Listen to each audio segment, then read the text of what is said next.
I can't wait for us to live together as a family of 3. Molly looked up at Tim with adoration.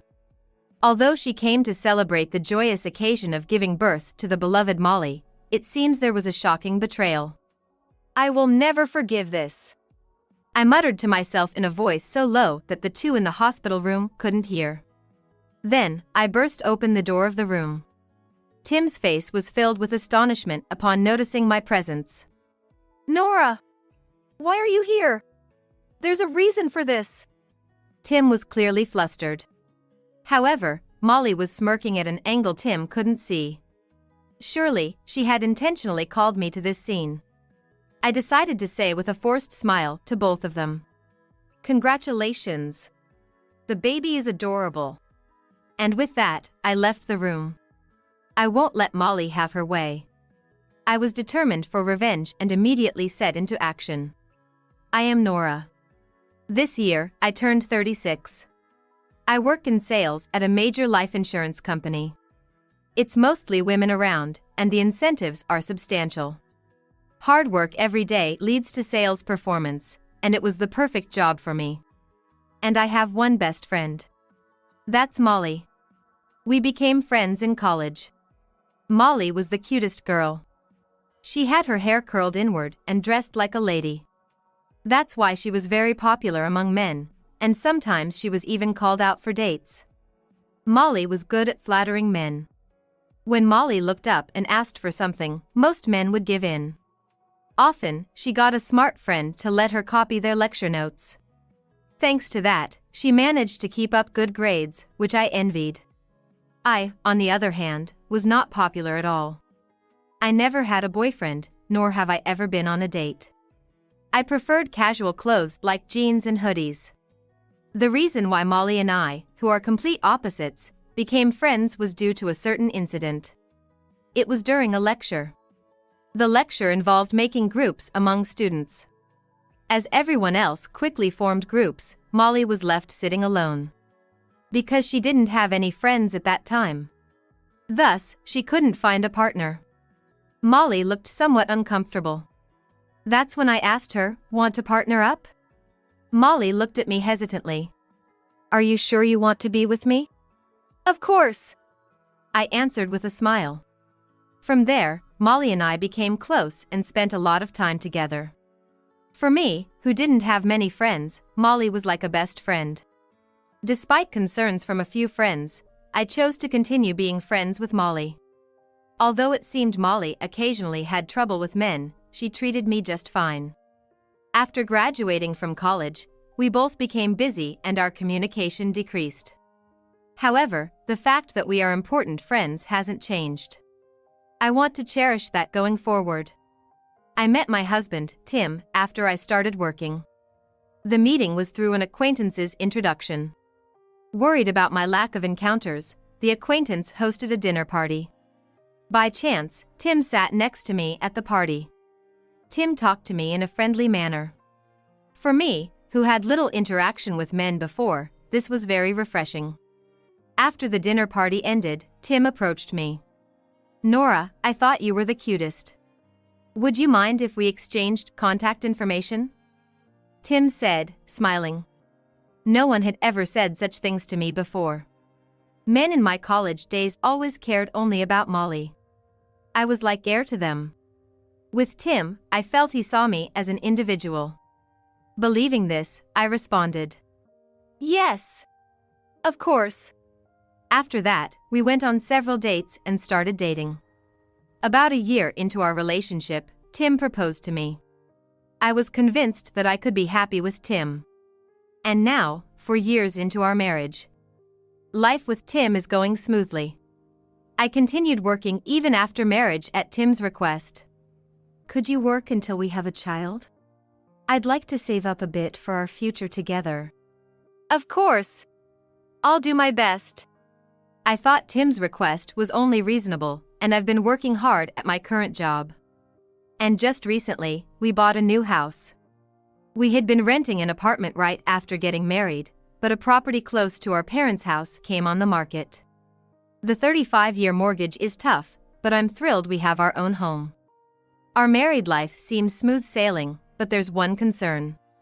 We haven't been able to conceive. Even after 4 years of marriage, we've been unable to have a child. Many families live in our neighborhood, and I often see babies around. Initially, Tim was encouraging, but lately, he hasn't said much. He probably doesn't want to get my hopes up unnecessarily. Thinking this, my heart feels a bit heavy. One day, while checking my social media as usual, I received a direct message. It was from Molly. She wanted to catch up after a long time. Feeling nostalgic and happy, I replied. Molly seems to be living at her parents' home now. And coincidentally, we found out that her parents' house and mine are close, so we decided she would come over to my place on the promised Sunday. It's been a while, Nora. Your new house is lovely. Molly greeted me with a smile as soon as she arrived. Thanks. Let me introduce you. This is my husband, Tim. I introduced Tim, who was next to me, to Molly. I had already told Molly about my marriage beforehand. Wow, what a wonderful husband. Nice to meet you, I'm Nora's best friend, Molly. Molly introduced herself with a bright smile. Then, Tim's cheeks turned a bit red. Nora has such a cute friend. You must be really popular, right? Tim talked to Molly with a grin. After that, the three of us chatted pleasantly. Then, Molly made a suggestion. How about we start a group chat for the three of us? That way, we can keep in touch easily. I really enjoyed talking with Tim, what do you think? Molly was confident, as if it was a brilliant idea. Yeah. I felt a bit troubled. I wasn't sure about Tim's feelings, and it might be awkward for him. As I was pondering what to say, Tim leaned in. That sounds great. I'd love to talk more with Molly. Tim was smiling cheerfully. And so, we decided to start a group chat among the three of us. I was concerned about Tim being so enthusiastic, but maybe he was just trying to be considerate, knowing I don't have many friends. I decided not to worry about Tim's reaction. However, we hardly exchanged messages in the group chat. Maybe Molly is busy too. I didn't think much of it and carried on. Recently, something has been bothering me. Tim's return time from work has become extremely late. Until now, he would be home by 9 p.m. at the latest. But lately, he often comes home around 2 a.m. Sometimes, he even stays out until morning. He also started going out more on weekends, and I saw him less and less. This is definitely strange. I decided to talk to Tim when he was at home. Tim, can I talk to you for a sec? Sure, what's up? Tim seemed normal, as always. Wondering if I was worrying too much, I asked him. You've been coming home late recently, haven't you? I was wondering if something was up. Then, Tim laughed and explained. Yeah, I've been assigned as the leader of a new project. It's a pretty big project with a tight deadline. I've been glued to the computer working on it. Hearing Tim's response made me feel relieved. He answered right away without any signs of being upset. I decided to trust Tim. I see. Don't overdo it, okay? Tim smiled, looking relieved. Thanks. The project should be finished by next month. I think I'll be back to my usual return time then. Tim said, patting my head. However, even after a month, Tim didn't return home early. If anything, he spent even less time at home. I thought things would go back to normal. My heart was restless. Then, a few months later, as my relationship with Tim grew colder, Molly brought some happy news. It happened one evening after work. I saw a missed call on my smartphone. Looking at the caller ID, I muttered to myself. It's from Molly. I found it unusual to get a call from Molly and called her back right away. Luckily, Molly picked up immediately. Nora? Sorry, I haven't been in touch much. How have you been? Hearing Molly's usual cheerful voice was comforting. Tim's behavior has been odd lately. Carrying this worry alone has been hard. I discussed Tim's current state with Molly. Molly listened empathetically. And after I finished talking, Molly cheerfully said, "Nora, you've had it tough. Thanks for telling me. I'm here for you to talk to any time." I felt happy at Molly's kindness. "Molly, thank you." Then, I asked something that had been on my mind. "By the way, what was the call from you about?" It's rare for Molly to contact me. When I asked, Molly hesitated. "This is hard to say, but I'm pregnant." "Really? Congratulations!" I was truly happy about Molly's pregnancy. I honestly felt joy for my best friend Molly's pregnancy. Deep down, I want a baby too. So, while I congratulated her, part of me felt a pang of sadness. "Thank you. I'll let you know when I give birth. Come celebrate in the hospital." Molly seemed happy.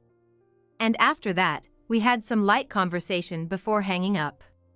After the call, tears started rolling down my face. Molly was going to have a baby. But there was no sign of one coming to me despite my wishes. And the relationship with Tim, who was supposed to become a father, was cooling down.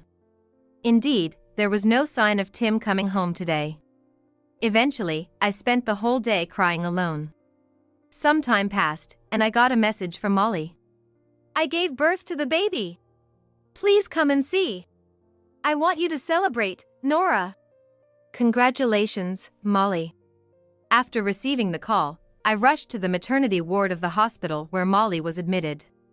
When I arrived at the hospital room Molly had told me about, the door was slightly open. I peeked into the room through the gap in the door to see if Molly was inside. That's when I saw a shocking scene. "Why is Tim here?" I muttered quietly to myself. For some reason, Tim was standing right next to the bed where Molly was sitting. And then Tim said something unexpected. "Molly, thank you so much for having our child," Tim said, tears in his eyes. "I'm happy I could have Tim's baby. I can't wait for the three of us to live together as a family." Molly looked up at Tim adoringly. "Of course. There's no child between Nora and me. I'll divorce her right away and be with you." "Really? Thank you, Tim. I love you." Molly spoke to Tim happily. I just glared at them in silence. I came to celebrate Molly's childbirth, only to find such a shocking betrayal. "I will never forgive this," I muttered quietly enough that the two in the room couldn't hear. Then I flung open the door of the room. Tim's face was filled with astonishment upon noticing my presence. And he was clearly flustered. "Nora! Why are you here?" "No, there's an explanation for this." Tim was clearly panicking, thinking about how to cover up the conversation I had just overheard. It was hard to believe this was the same person who confidently declared divorce a moment ago. I glared at Tim. And I stared sharply at Molly. "Nora. I'm sorry." Molly apologized to me timidly. However, Molly smirked at an angle Tim couldn't see. As if to say she had one. Surely, she had intentionally called me to this scene.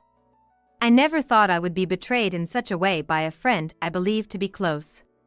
Such an infuriating woman. I deliberately said with a smile to both of them. "Congratulations. The baby is adorable. You two should live happily together." "Huh?" Ignoring the stunned Tim, I said, "Well, I have things to do. So, I'll be leaving now." And left the room. I won't let Molly have her way. I was determined for revenge and immediately set into action. I went straight home. I packed only my belongings and immediately called a handyman service. Then, I made a bold request to the handyman who arrived. "Please dispose of everything here right now," I said, asking them to throw away Tim's belongings. My belongings fit into just one suitcase. Only valuable items and clothes, that's all. The furniture and appliances were purchased by Tim. I had agreed to pay back the mortgage on the house in my name in exchange for Tim buying the furniture and appliances. So, they were all unnecessary for me. The disposal cost was quite high, but I planned to bill Tim and Molly for it later. Then, I contacted a real estate agency and requested an immediate buyback to sell the house and land. Fortunately, the house was fairly new with little degradation. Plus, it was close to the station and convenient. Therefore, the purchase price was better than expected. I was worried because there was still a lot of mortgage left, but it seems I could offset it to some extent. Thanks to the handyman service, the inside of the house was emptied. Tape was put up outside to prevent trespassing. A for sale sign from the real estate agency was also placed. It was no longer my house. I felt a bit sad, but I just took my suitcase and went back to my parents' house. And 5 days later, it was about time for Molly to be discharged from the hospital. As I was thinking about it, my smartphone received multiple calls. The caller was Tim. Despite ignoring it, he kept calling. Hello. I reluctantly answered the phone. Nora? Where are you now? Tim sounded panicked as he spoke. I told him firmly. It doesn't matter where I am, right? You're only interested in Molly and the baby. You are hardly ever at home anyway. Perhaps because I spoke the truth, Tim was at a loss for words. But thinking that staying silent wouldn't progress the conversation, Tim began to speak hesitantly. Molly was discharged with the baby, so I came back home only to find it turned into a house for sale. I was planning to live here. What's going on? I was half amazed that he only noticed now. Plus, it seemed Tim intended to bring Molly and the baby to the house in my name. It was too ridiculous and appalling. At that moment, something piqued my curiosity. Where have you been until now? I would have expected him to call sooner. Yet, he only called today. That's way too late. Tim hesitantly answered. At a hotel. According to him, he stayed near the hospital all this time. For Molly after childbirth. Molly's hospital room allowed for mother and child to stay together, spending most of the time with the baby until discharge. But taking care of a baby right after birth is hard. So, Tim decided to help with the care during visiting hours. I was surprised to hear Tim's story. You still had paid leave left? I thought you'd have used it up by now. Tim always used up his paid leave as soon as he got it. Therefore, I was surprised that Tim still had any paid leave left. Then, Tim dropped a bombshell. Actually, I took paternity leave. What? I was dumbfounded upon hearing that.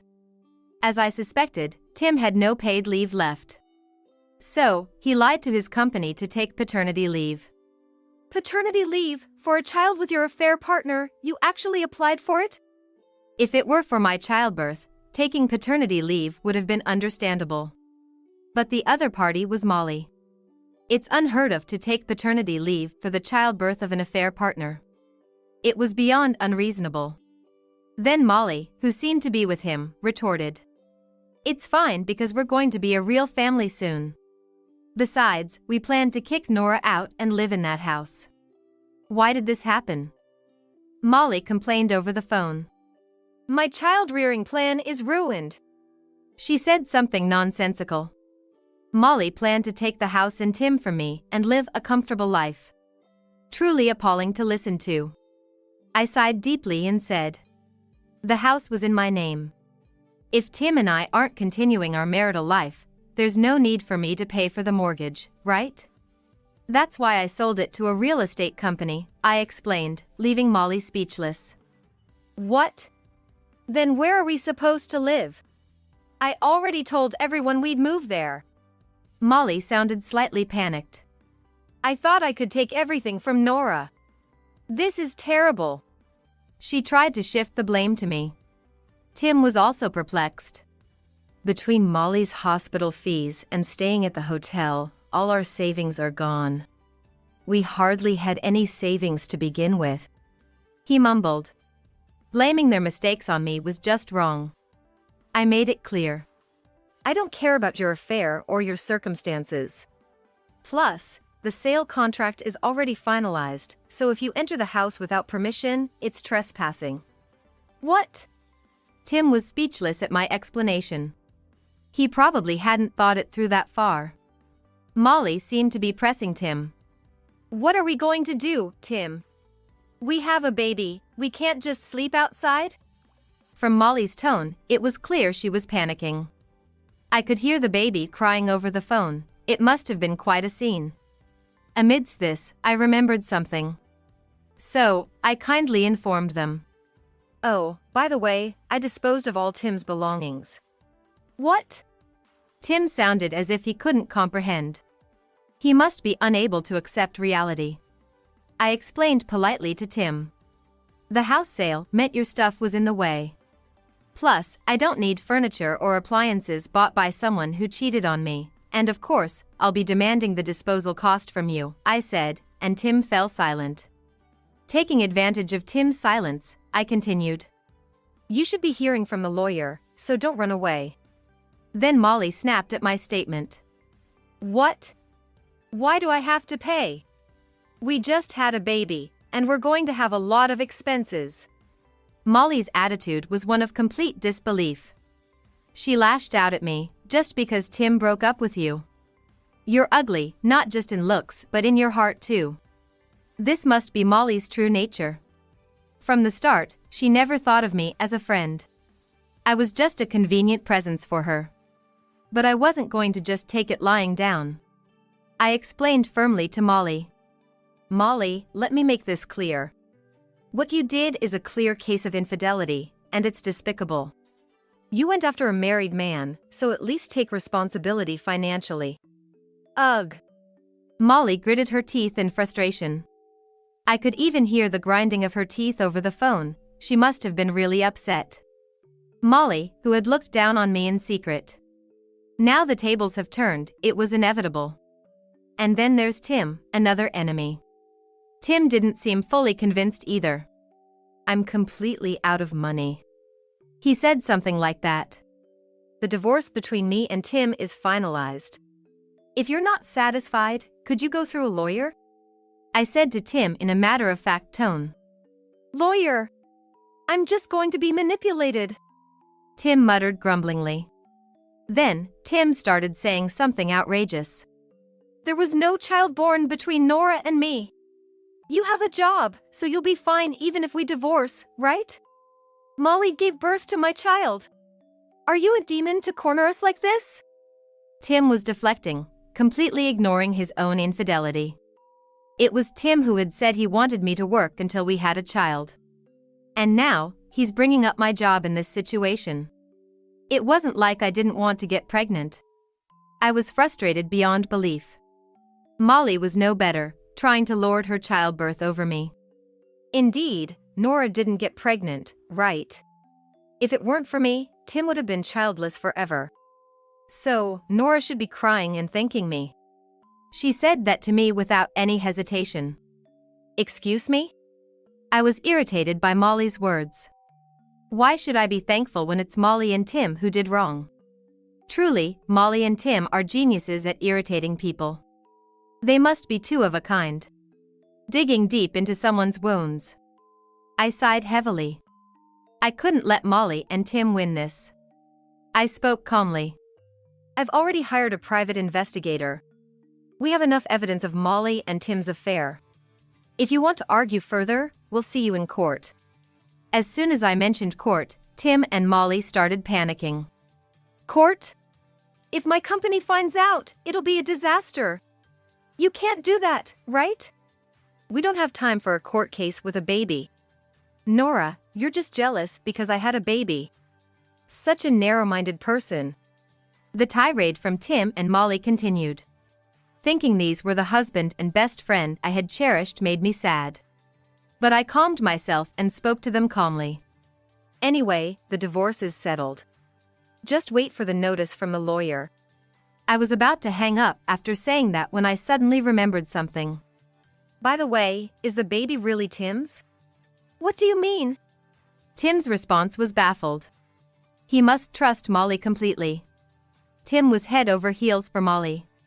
So, I don't think he's in a position to make a rational judgment. I just said what I was thinking. Because it's only been about 7 months since Molly first came over, right? The timing doesn't add up. You and Molly met for the first time that day, didn't you? When I asked, Tim said, yeah, but. Molly, thinking it was bad, cut into our conversation. Tim, we were talking about other things, right? We have to do something about that. She spoke to Tim. Her tone was clearly panicked. I thought so and informed them with a sense of conviction. If the baby's due date isn't significantly off, then it might not be Tim's child, right? Molly has always been surrounded by men, I said, and chuckled. Unless Molly had a very premature birth, it's almost impossible for the baby to be Tim's. I couldn't help but think how Tim could believe it was his child. No way! Tim's voice was clearly trembling. He seemed to have realized the irreversible mistake he had made. And then, with a voice turned pale, Tim confronted Molly. Molly! What's all this about? This baby is really mine, right? But Molly remained silent. Tim was questioning Molly. If you look closely, the baby's eyebrows are very distinct, but both you and I have thin eyebrows, right? Explain properly. I chuckled to myself. Molly's child couldn't possibly be Tim's. There's no way a future where the two of them are happily married would come to be. Leaving them as is, they're probably headed for ruin. I gently pressed the end call button. Eventually, the divorce between me and Tim was finalized. But it was quite a struggle to get there. Tim didn't want to agree to the divorce. No wonder. He was supposed to divorce me and remarry Molly, but that became impossible. The baby born to Molly turned out not to be Tim's after a paternity test. Upon closer inspection, Tim noticed several facial features that didn't resemble either of them. And later, it was revealed that Molly had been cheating with various men simultaneously. Molly had a history of infidelity, having been divorced by her ex-husband for that reason and returning to her parents' home. She had hardly ever been home, spending her nights out. Molly's parents were suspicious of her jobless, partying lifestyle, but couldn't kick her out as she hadn't caused any major problems until now.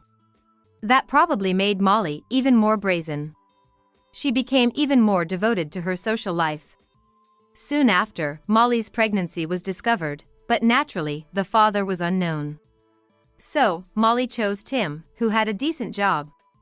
Among her other affair partners who were freelancers or worked for small companies with low salaries. They all looked good, which made them suitable for her flings. But with such men, a comfortable married life was out of the question. Hence, she targeted Tim. Molly planned to kick me out and live luxuriously off Tim's income. However, her plan failed when it was revealed the baby wasn't Tim's, leading to their separation. Moreover, I heard that among Molly's affair partners, there were other married men as well. Her parents were furious over this incident and disowned her. And then, they supposedly kicked Molly out of the house. Given Molly's past behavior, this outcome was inevitable. Molly's child is being raised by her parents. Probably because they knew Molly couldn't do it. Molly's parents will surely face a lot of hardship from now on, but I'm glad that the baby won't have to suffer. Molly has been missing since being kicked out of her home. The future of a woman in her late 30s without a home or job is easy to imagine. She's likely in a difficult situation. But it's all due to her own actions. I hope she reflects on them. As for Tim, after our divorce, he was fired from his job. The reason was the discovery of his fraudulent paternity leave. Taken to accompany Molly during her childbirth, an obviously unacceptable act. He had taken leave under the pretense of my childbirth. But with our divorce and the revelation that I wasn't pregnant, his lie was exposed to his company. After being reprimanded by his company, Tim had no choice but to explain the situation. He received quite a scolding and, it seems, was fired. I knew about this because Tim contacted me. I got a call from a payphone on my smartphone, and it was Tim. I tried to hang up immediately, but Tim, crying, begged me to listen. Reluctantly, I heard him out and learned what had happened. Through tears, Tim pleaded with me. Please, give me another chance. I've been fired, and I have nowhere to live. You're all I have left, Nora. Despite his tears, his words didn't touch my heart. After all, Tim was the reason for our divorce. I sighed heavily and said, I'm really fulfilled right now. There's absolutely no way I would remarry you, Tim. After telling the sobbing Tim not to call me again, I hung up. Then I went straight to the mobile carrier and changed my phone number. I probably won't have anything to do with Tim ever again. A year and a half has passed since then. I'm living very happily now. That's because I've found someone important to me.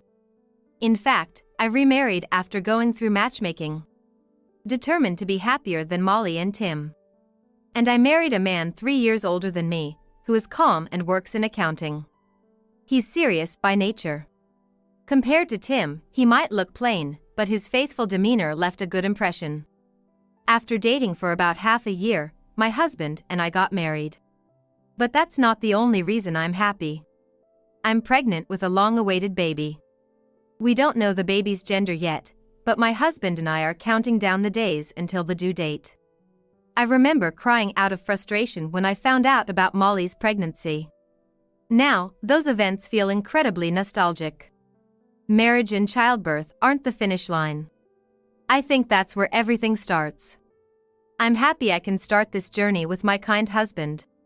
I'm looking forward to living happily with my husband and our soon-to-be-born child.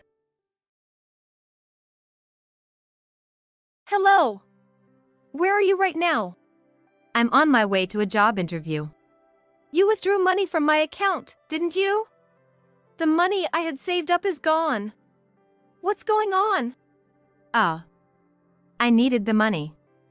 I was planning to pay you back once I got a job, so I didn't say anything. Don't joke with me. This is nothing short of theft.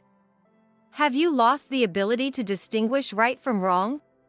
I'm not saying I won't pay you back, so there's no need to freak out, okay? I told you I'd pay you back once I start earning money from a job.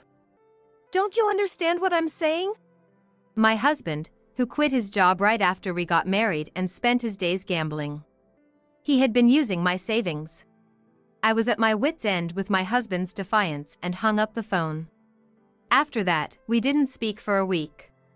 One day, after working late, I came home at 11 p.m. As I approached our house, I saw the lights on. I wished he had gone to bed earlier. As I was about to enter the house. Ma'am, you shouldn't go inside right now. Oh. No. Why shouldn't I go inside, huh? It's not just your husband inside. He's borrowed money, you know. Actually, about that. Our neighbor, who had been lying in wait for me. I was surprised since we had never spoken before, but his next words left me speechless. Judging it too dangerous to enter, I decided. My name is Sally, and I currently work in an office at a small to medium-sized company, living alone. When I was in high school, my mother fell ill, and I started working right after graduating from high school. It was a tough decision for me at the time since going to college was not an option due to our family's financial situation. However, I was grateful to my mother, who raised me by herself, and I felt I had to work hard for her sake. Oh hi, I'll be heading out now. If you'd like, take this with you. You're going to the hospital to see your mom, right? Are these pastries? Here, I heard your mom is hospitalized, and I thought she might like these. Actually, a client brought it as a gift. You're always working hard, after all. Thank you so much. My mom loves sweets, so she'll be thrilled. Honestly, the reason I was able to get a job even with just a high school diploma was because it was an office job. Not to look down on all office workers, but the job is relatively simple. Because it's a job that even a high school graduate can do, I felt like I wasn't very important to the company. But everyone at the company, starting with the boss, was really kind to me, and there were many people who supported me as I worked hard for my mom. Mom, this is from the boss. He said you can have it. It's a pretty famous brand of sweet pastries. Wanna eat it together? Is that so? You are truly loved. It's just that everyone is kind. But the atmosphere at work is really good, and even as a high school graduate, I feel needed. I'm glad I took the job. Not everything was going smoothly. It wasn't a matter of life or death, but my mom was hospitalized, and those costs were nothing to sneeze at. Since I worked as an office worker, my salary wasn't that high, and after paying rent and hospital bills, there was hardly any money left over. Of course, I didn't have any money to spend on hobbies, nor did I have the time, but I wasn't lonely, nor did I suffer from mental stress. Moreover, recently, someone had been making advances towards me, and my heart was a bit fluttery. Sorry. I'm late. The meeting went on longer than expected. Did you wait long? Not at all, don't worry. Good. Then, since it's already late, let's go grab some dinner. He was a salesperson who had come to the company where I worked, and as an office worker, I had met him several times. At first, we interacted purely on a professional basis, but after he made advances, we went out for dinner. It had been years since I had gone out to dinner with a man, and I really enjoyed it. After a few months, we started dating, and a year later, we got married. Both of us were over 30, and there was a rush to get married, but I was glad I could marry him. However, my opinion changed about a month after we got married. You know, I've decided to quit my job. Excuse me? My current job isn't what I want to do. So, I'm going to pursue what I really want to do from now on. But what about our living expenses? For a while, we can manage on your salary. Don't worry, I won't be unemployed forever. Being newly married, and though not a lot, I was able to bring in a stable income. That's why I decided to support my husband's job hunting. A job is important as a means to earn money, and it's natural to seek a position that pays more. But since it's something you do every day, you shouldn't settle for less. I'm not the kind of person who can just say work is work and not get stressed about it. All right, but my salary isn't that much, so try to find a job as soon as you can. Sure. Even when I was living alone, I was barely making ends meet, so there was no room for savings. That's why, covering living expenses for the two of us on just my salary was tough, but I decided to support my husband in his job search. However, I'm home. Huh? Did you smoke? Me? Smoke? No way. Then why do I smell cigarettes? Could it be gambling at casino? Ah. I went to an interview today, and I stopped by on my way back. I've told you to quit gambling. Why would you do that? It's just a little break. You can't expect me to spend all my days just going to interviews without any breaks, right? Indeed. I understand that being chased by interviews every day can accumulate stress. But isn't that unavoidable?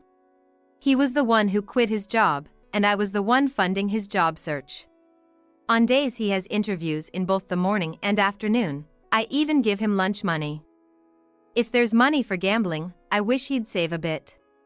Where are you even getting the money for gambling? From the grocery money. If I end up making a profit, you shouldn't have any complaints, right? I've told you to not dip into our living expenses. It's not like we're in a huge debts. Plus, if I shop during the supermarket's discount hours, it ends up being cheaper. I'm the one who does the shopping. Going to work, then shopping, and I have to cook too. The discount hours at the supermarket are right before closing time at night. Are you really saying I should go shopping at such a time?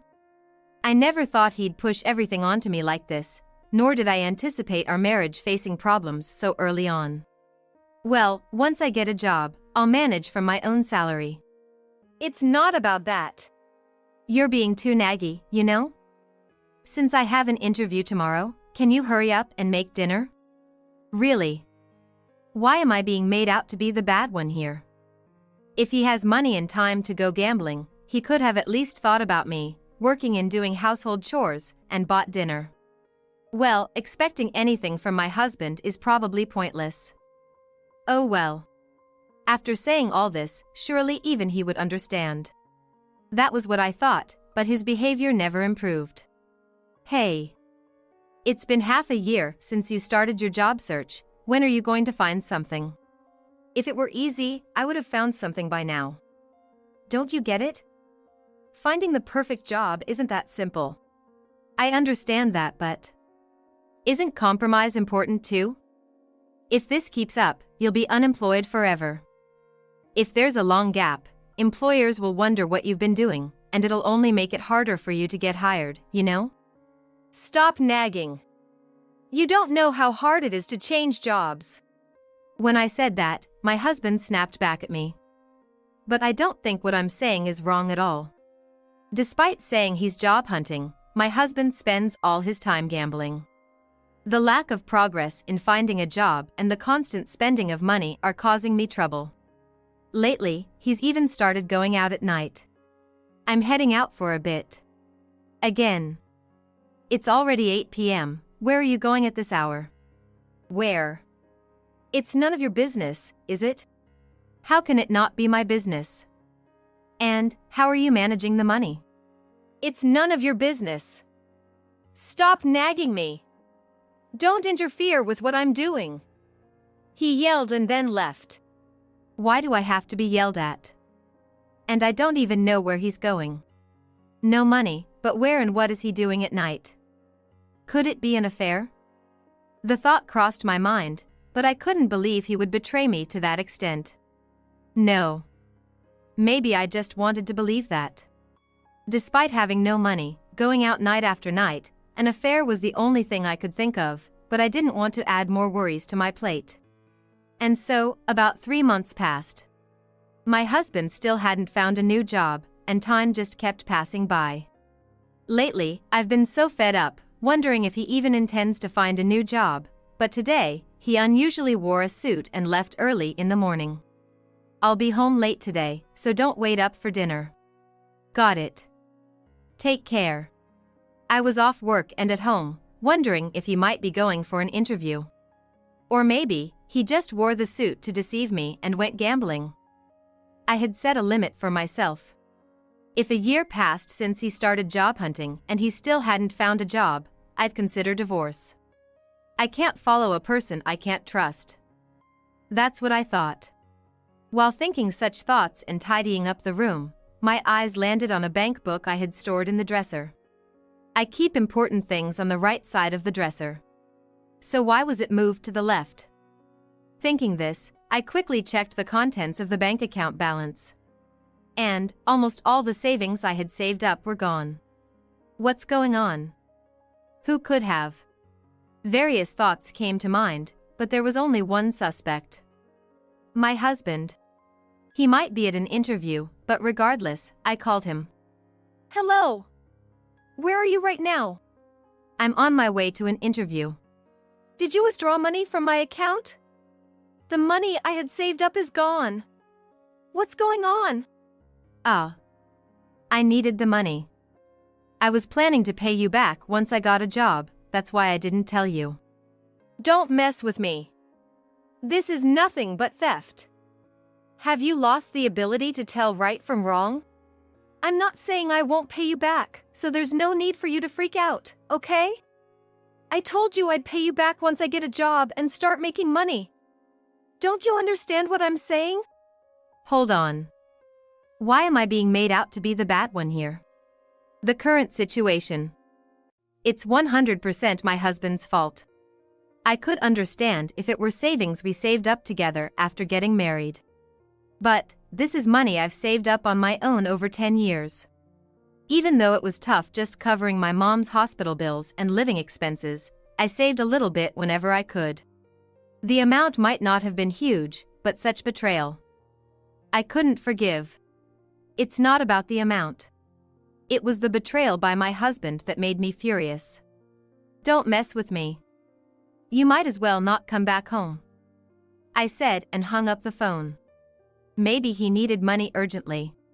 Well, most likely, he spent it on gambling or something, but even if not, shouldn't he have discussed it with me first? Just because we're family doesn't mean anything goes. Especially with money lending and borrowing among family, it has to be handled properly. It's a matter of trust. Even a child knows that. I won't accept an adult not understanding this. The more I thought about it, the angrier I got, and I couldn't control my emotions. That's how mad I was. That evening, I went to the hospital to discuss this with my mom.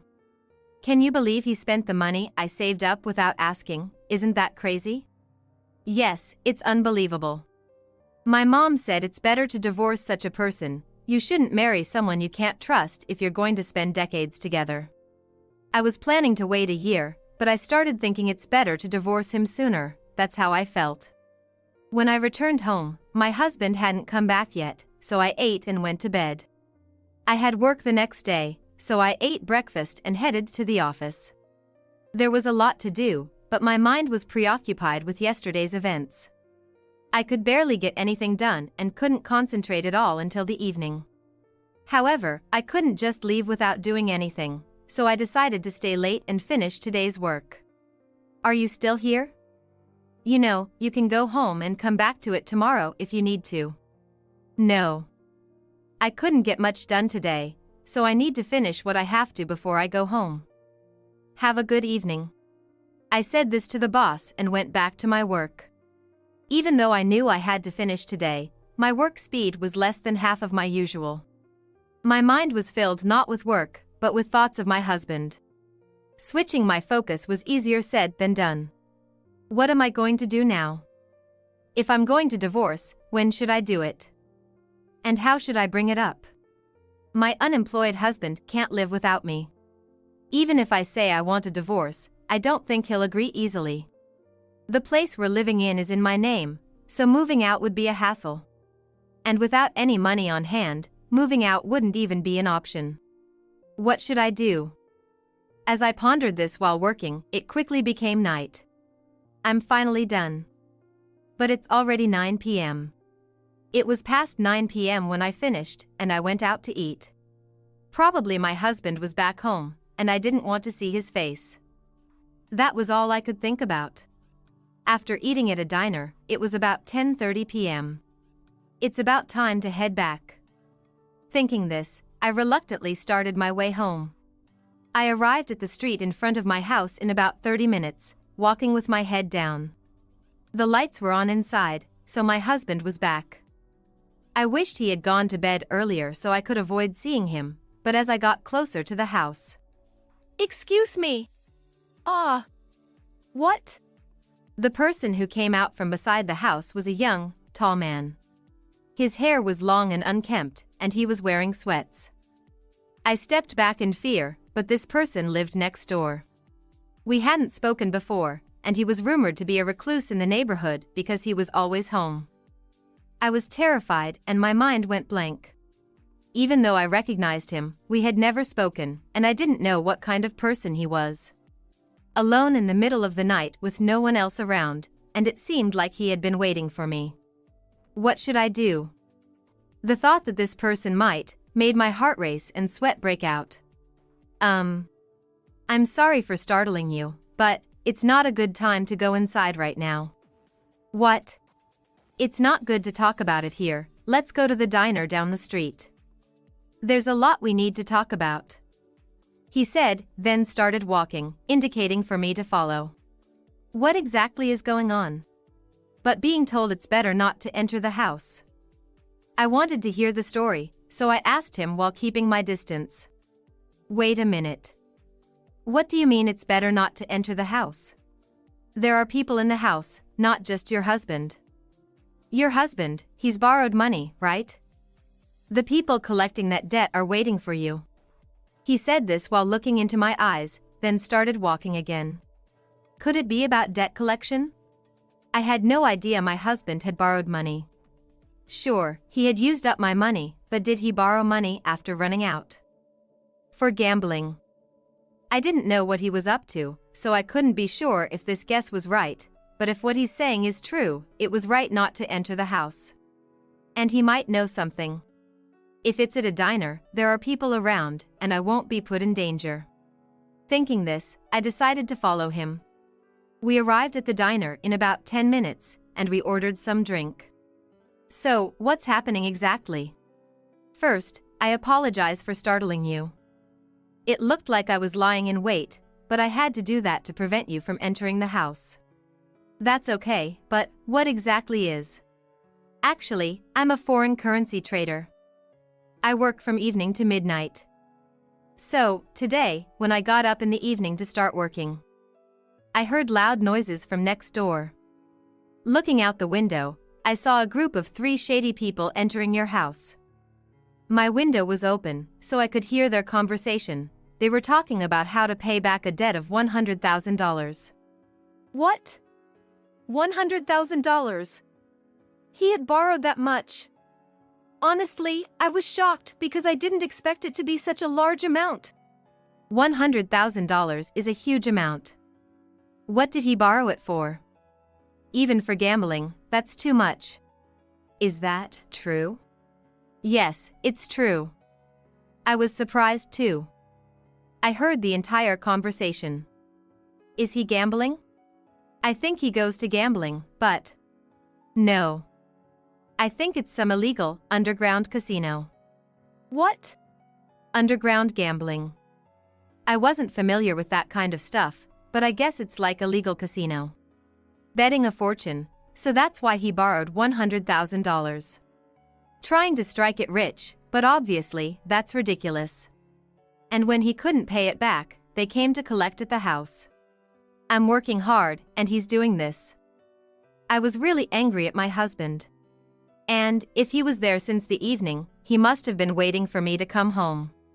They can't take anything from my husband because he's not working, so they must have been planning to take it from me.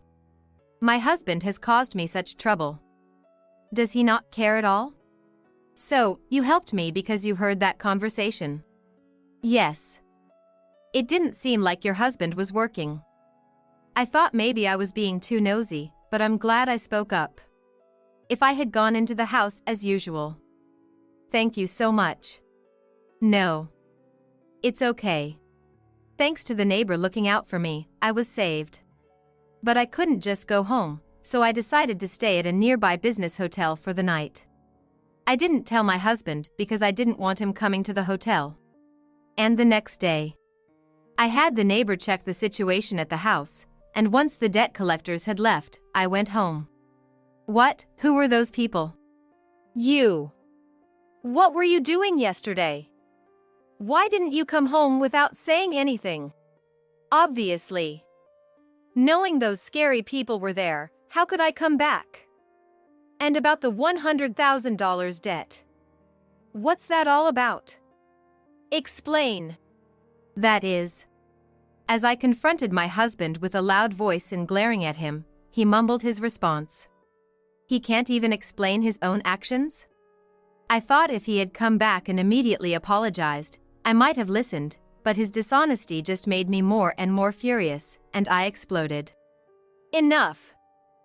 First, you squander my money, then get involved with loan sharks, and to top it all off, illegal gambling? You're finished as a person. I was under a lot of stress. It's hard to find a job, and I was feeling insecure. I'm not listening to excuses. Don't mess with me. Don't drag me into this mess. I yelled, and my husband shut his mouth completely. He had nothing to say back, but it seemed like he wasn't even remorseful. If he was, he would have apologized by now. But no apology meant no remorse. Sorry, but I want a divorce, so sign this and just leave. What? Divorce? No way. In this situation, what am I supposed to do alone? That's exactly why I want to cut ties with you. And I'm planning to have your mother come over. What? My mom has nothing to do with this. If you oppose the divorce, who else will be on my side? Of course, I didn't expect my husband to agree to the divorce just like that. That's why I contacted his mother, hoping she would be on my side. Since greeting her at our marriage, I hadn't communicated much with her, but my mother-in-law, unlike my husband, had a sensible disposition. After I explained the situation, she apologized to me several times and immediately took my side. My husband was infuriated that I called his mother, but within 30 minutes, she arrived, creating a 2-against-1 scenario. Do you even realize the extent of what you've done? Causing trouble like this to others. You should be ashamed. Wait a minute. This has nothing to do with my mom. How can it not be related? Regarding the divorce and the money you've misused, you're going to take full responsibility. Well, just excuses. Now be quiet. Sign the divorce papers and pack your bags. We'll talk after we get home. My mother-in-law said, took the divorce papers from me, and went towards my husband. She tried to make him sign, but he stubbornly refused. He knew that divorcing would put him in a difficult position. He probably thought I would sort everything out as long as we didn't divorce. It's naive, but maybe my actions made him think that way. Okay, maybe it's better to call the police then. You were at an illegal casino, weren't you?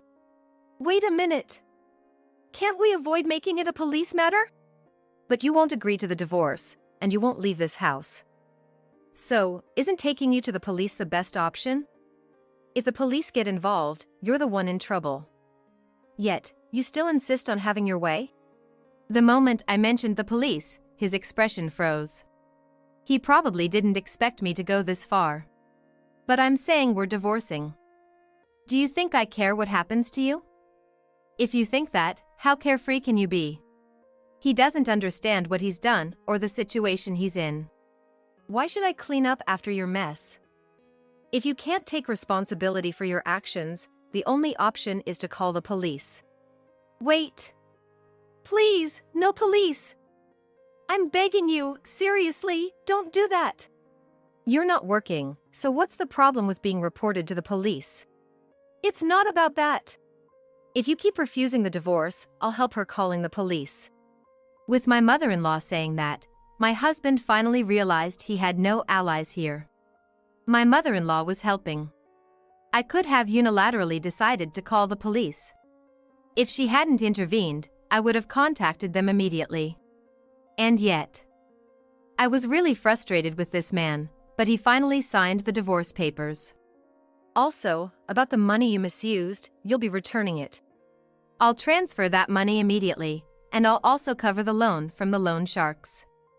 If things continue this way, you'll be troubled. Thank you. But, no matter how many years it takes, I'll recover the money from this fool. We're not planning to just take responsibility and end it here, my mother-in-law said, glaring fiercely at my husband. Knowing my mother-in-law would cover for him, my money would be returned soon, and I wouldn't be targeted by the loan sharks. Also, the fact that she assured me they would diligently recover the funds from my husband gave me peace of mind. If we just let my mother-in-law take responsibility on behalf of my husband, he would live on without facing any punishment, and that was unacceptable. Then my husband packed his things, left the house with my mother-in-law, and I submitted the divorce papers to the city office, finalizing everything. My mother-in-law promptly made the payments, so I had no visits from loan sharks and could continue living in my house without any problems.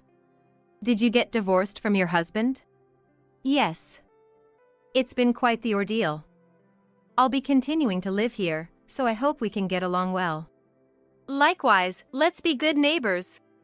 I properly greeted the neighbor afterwards, thanking him for helping me at the last moment and apologizing for any trouble I caused.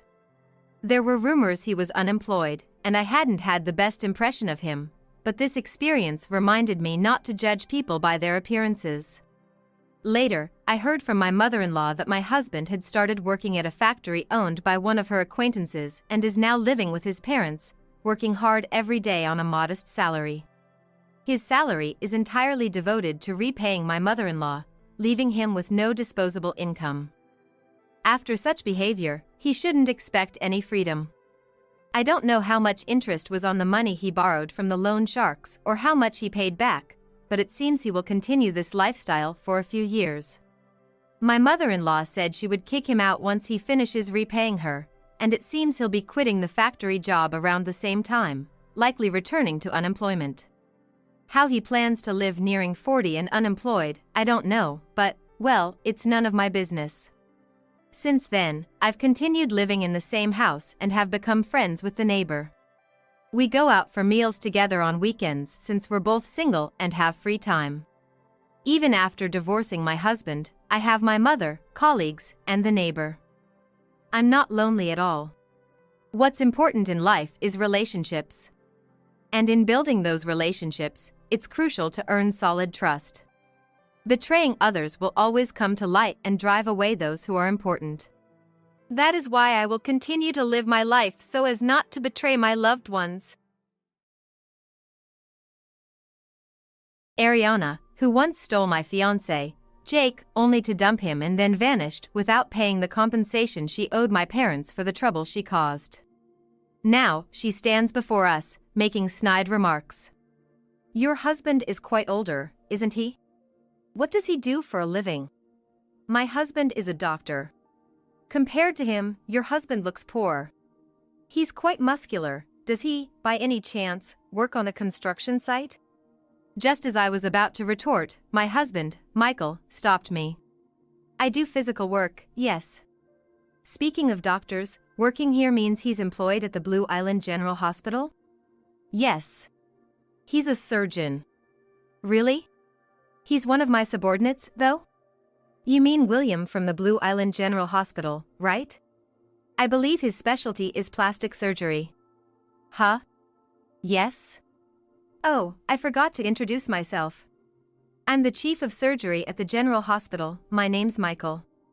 Shocked by the encounter with Ariana, I burst into tears as soon as we got into the car to go home.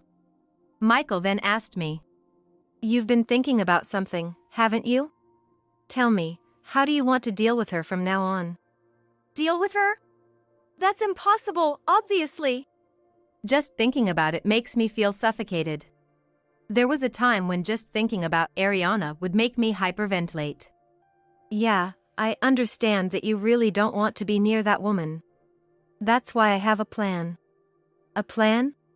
Yes, a way to ensure that a woman never appears before you again. My name is Maria. I'm a 32-year-old housewife. Currently, I live a peaceful and enjoyable life with my husband, Michael, who is 12 years older than me, and our 3-year-old son. Michael is extremely busy with his work, which he takes great pride in. I find fulfillment in supporting him at home. It might be rare these days to dedicate oneself to protecting the home for a husband who works outside. That's what some might say. Even my parents have mentioned it. Now, I have a truly happy family. But getting here wasn't without its hardships. That's because I was betrayed by someone I thought was my best friend. Ariana, who I met in college within the same department, was a friend.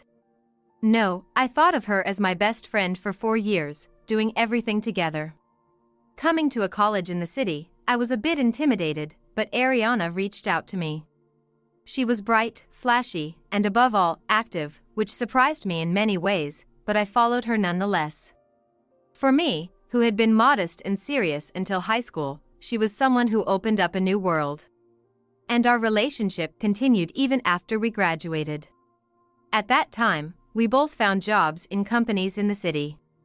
Whenever we had time, we often went out to eat. Eventually, I met someone too. Jake, a salesperson from a manufacturer that did business with the trading company where I worked. As an office worker, I started getting asked out by him, and eventually, we started dating. Honestly, having hardly dated men before, I was over the moon. Everything went smoothly, and after a year of dating, we got engaged when I was 26. I probably got carried away at that time. "You haven't been hanging out much lately, have you?" Ariana would sometimes say. Well, that's true. I don't have multiple bodies. Naturally, I started spending more of my weekends with Jake. "Are you keeping secrets from me?" "Not really hiding anything." Ariana, for her part, had never introduced me to anyone she was dating. So, I thought friendships and romantic relationships were different. Since we were planning our wedding, it was natural that my time was increasingly taken up by him. I didn't tell Ariana about it, not because I wanted to surprise her.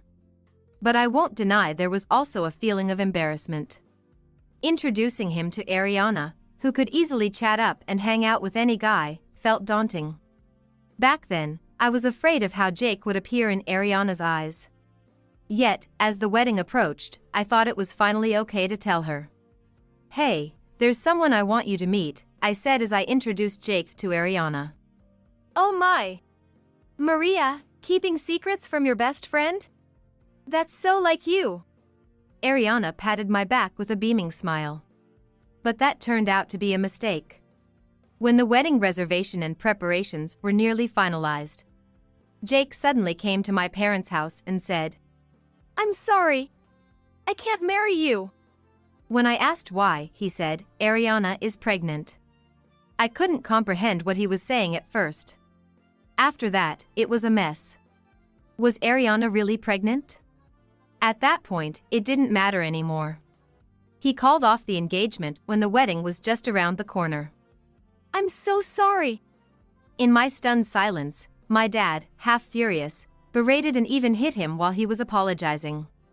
It could have gotten worse if my mom hadn't stopped him. The wedding was canceled. While I was incapable of doing anything, my outraged parents demanded he pay the full cancellation fee and compensation for what he did to their only daughter. They also demanded compensation from Ariana. He admitted his fault and seemed to pay what he owed, apologizing sincerely. I say seemed because my memory of that time isn't very clear. I was in shock, likely in denial about reality. So, I found out later that Ariana had skipped town without apologizing or paying any compensation. It turns out she wasn't actually pregnant, according to a letter she left behind. The lie and her fleeing devastated me again. What was she thinking? Ariana's parents were furious as well. When this rumor spread among our college friends, I heard another shocking thing. "I didn't say anything because you didn't notice, but Ariana used to go after every guy you liked, one after another." This was news to me. Why would she do that? I don't know. Even though Ariana was popular on her own, every time someone showed interest in you, she ended up making them date her instead. Maybe she was jealous when guys approached you instead of her? But we were best friends.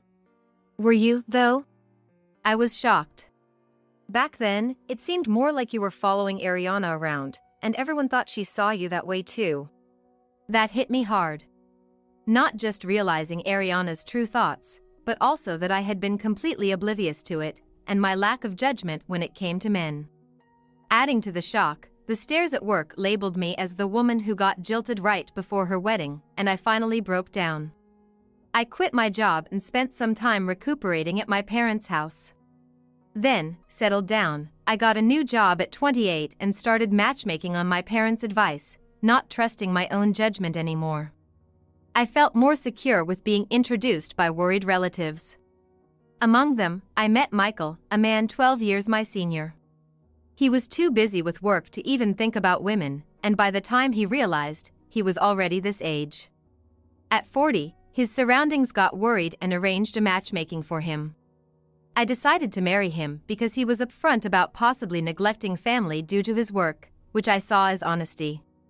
Considering my past failure, we only informed close family and friends about our wedding. The following year, I got pregnant and planned to take a break from work, but then Michael got headhunted by another company in a different city. I felt bad for leaving my relatively new job, but everyone was kind and saw me off. And so, our new life as three began in a new place. What? Could it be Maria? One day, by sheer coincidence, Ariana appeared right in front of me. That day, the three of us had gone to the shopping mall.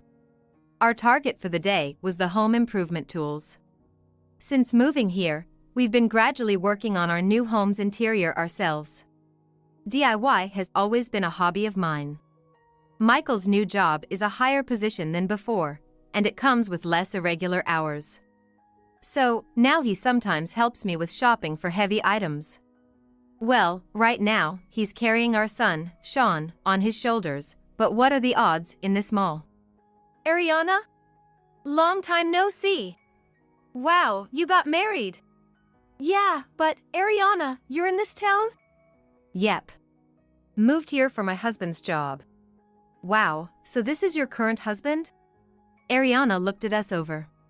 Then to Michael, she snidely said, quite older, isn't he? Michael casually responded, yeah, got a bit too caught up in work. Maria's friend, right? Yes, Ariana. And you're all about work, huh? What do you do? Ariana, isn't that a bit abrupt? Oh, Maria, are you still mad about it? It's not that. My husband's a doctor. Compared to him, your husband looks poor. He's got quite the muscles, though. Does he, by any chance, work in construction? Judging by appearances alone. That way of speaking. But before I could argue back, Michael stopped me. I do. Speaking of doctors, does he work at Blue Island General Hospital? Yes. He's a surgeon. Really? He's one of my subordinates, though? Huh? You mean William from Blue Island General Hospital, right? Yeah. Oh, right. Sorry for the late introduction. I'm the chief of surgery at the hospital, Michael. Michael, as in the one who was eagerly headhunted last year? What a coincidence. Michael smiled gently. Yes. Suddenly, Ariana's attitude changed. Thinking back, this had happened before. I just hadn't noticed. Oh, my apologies. I didn't realize it because of your casual attire. No worries, casual clothes are just that. I clenched the hem of Michael's work clothes he was wearing at the time.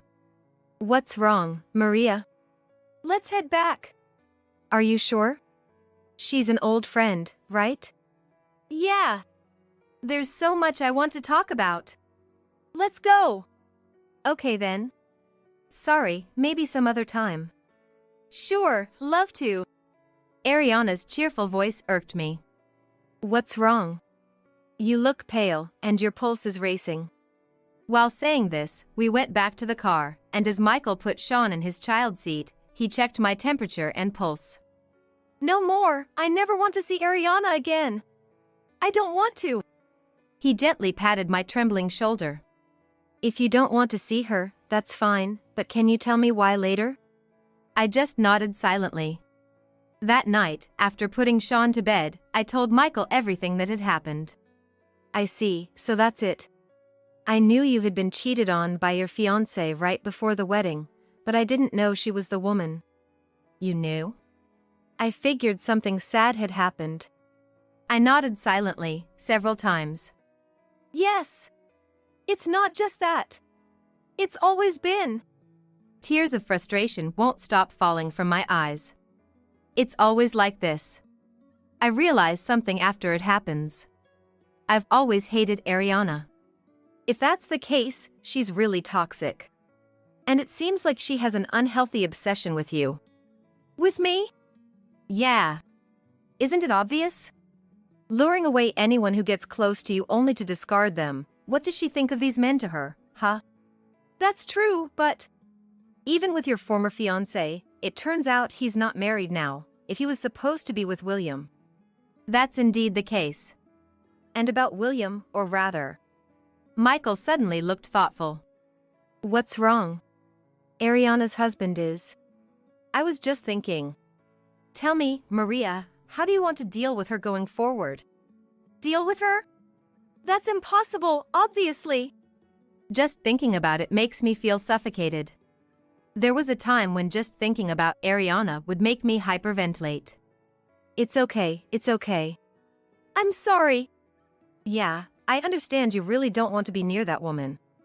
That's why I have a plan. A plan? Yes, a way to ensure that a woman never appears before you again. And then, Michael smiled gently again. Ah, that's right, this man, though he seems calm, takes action when it's necessary. 2 weeks later. In the evening while preparing dinner and waiting for Michael to come home, Mom, Grandpa and Grandma. Suddenly, Sean pointed out the window. Right after that, the doorbell rang. Indeed. It was my parents. I hurried to welcome them in.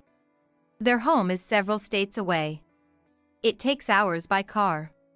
What's going on? Yeah, Michael called us. He said it was urgent, so we're here to watch the house. House sitting? Haven't you heard? I quickly sent a message to Michael. Immediately, I received a reply, "So your parents have arrived. Come here now. And bring your earphones, along with the URL of a certain restaurant." I don't know what's going on, but it looks like I have to go out now. Unusual for Michael. I was in the middle of cooking dinner. That's okay, we'll finish up. Let's make it our dinner. Wondering what was going on, I started to get ready to leave. By the way, Maria, we saw that girl's parents at the rest area on the way here. My mom mentioned, as if remembering something. That girl? That girl. Ah, just thinking about it irks me, that. Ariana? I don't even want to say her name. But what could it be about? I hadn't told my parents that Ariana was living in this area. Given how down I was at that time, my mom's worry was tremendous. And her tirade against Ariana's parents was fierce. Honestly, I never thought my mom could get so angry. Because of that past, I thought mentioning Ariana over the phone would complicate things. I'll be going then. I got into the car and headed to the restaurant Michael had specified. It was a cozy, nice-looking restaurant. According to the restaurant's website in the URL, the dinner seemed moderately priced. I wondered if Michael was waiting here for me. As I got out of the car, noticing a few other vehicles parked as the evening gradually darkened, another message popped up on my phone. Put on your earphones and come inside. Curious, I entered the restaurant where a waiter guided me to a two-person table. A man sat alone at the next table over.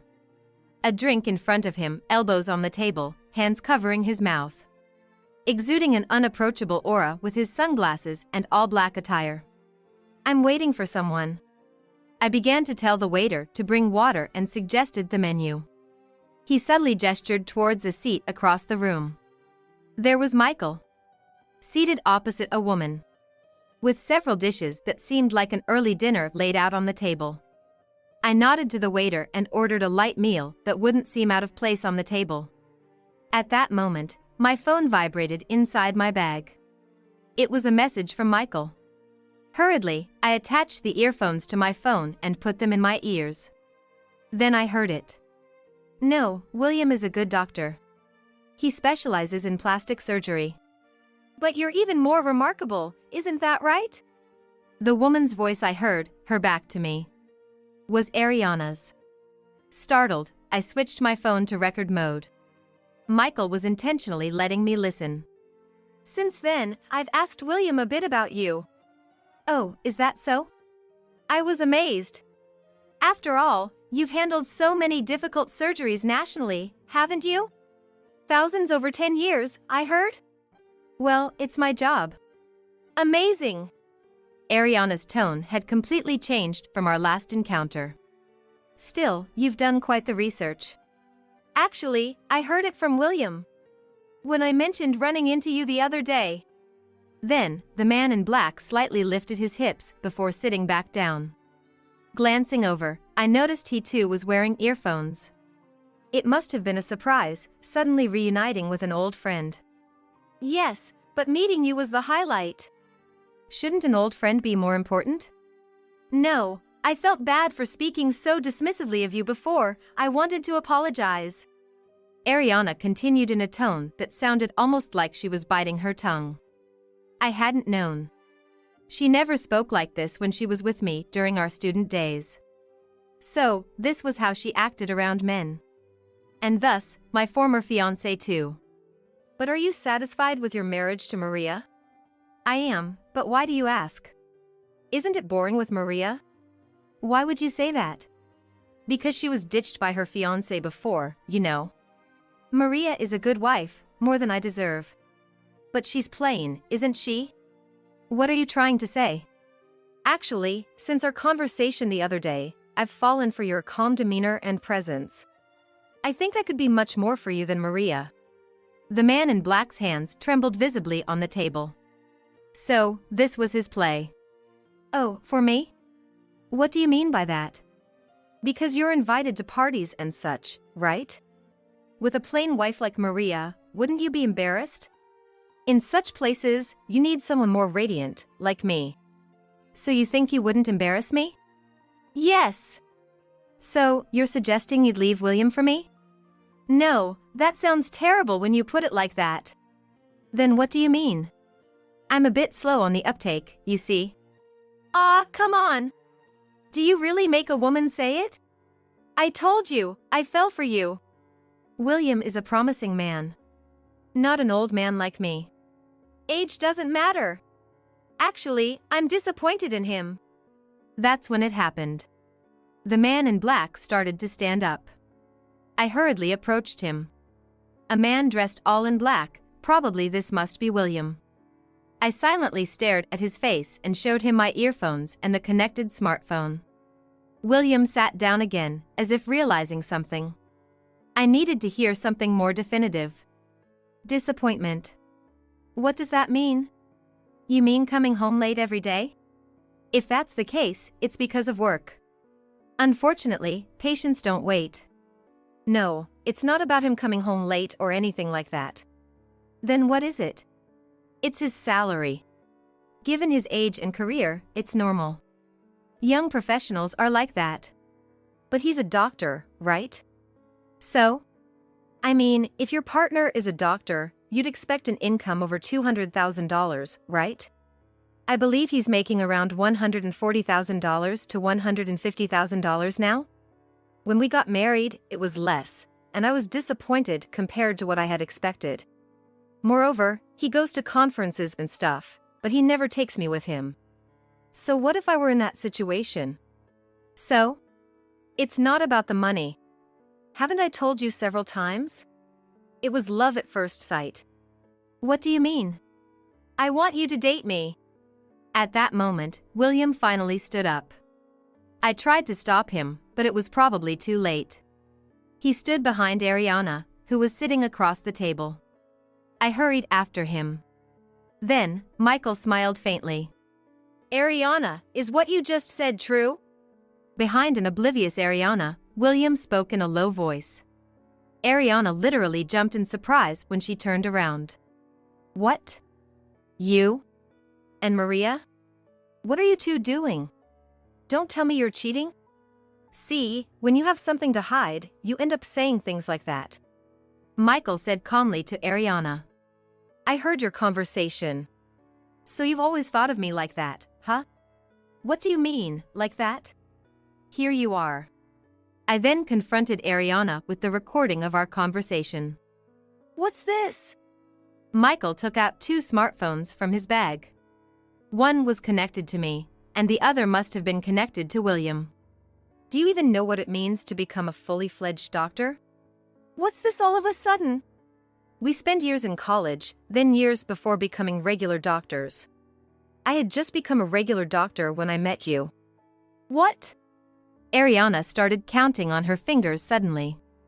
So, I was just a newbie. But, you said you were a doctor at the mixer. I am a doctor. And at that time, I was dragged there by a high school buddy. I thought it was too early to marry, but you were the one who aggressively pursued me. Plus, I was earning more than my peers in corporate jobs. It was you who assumed I made more. Indeed. Doctors are well paid, but not until they're fully established. And whether they own a practice, where they work, their employment status, and age can all affect their income. And it's true that doctors have fewer chances to marry. It was a rare outing because I'm still a busy newbie, which is why I initially declined. Yes, that's true. It might sound like an excuse, but I wanted to work in rural healthcare. I needed to build up my experience in the field to be as versatile as possible. Yet, whenever I mentioned this, you would hysterically scream. But I don't want to go to the countryside. Even though I said it pays better, you didn't want to hear it. And it's not just that. You said you'd be a housewife to support me, but you don't do any housework. What? I was surprised at that. But housework isn't just for women nowadays. That's if both are working. I chimed in. In today's world, if you decide to be a stay-at-home wife, you really need to manage all household duties perfectly, so your husband doesn't have to worry about anything. Maria! Even you're saying that. But, are you managing all that, along with your social obligations? You seem to be misunderstanding something. Michael sighed deeply. You clearly have the wrong image of a doctor's wife. Indeed. That's more like the image of a housewife from the past.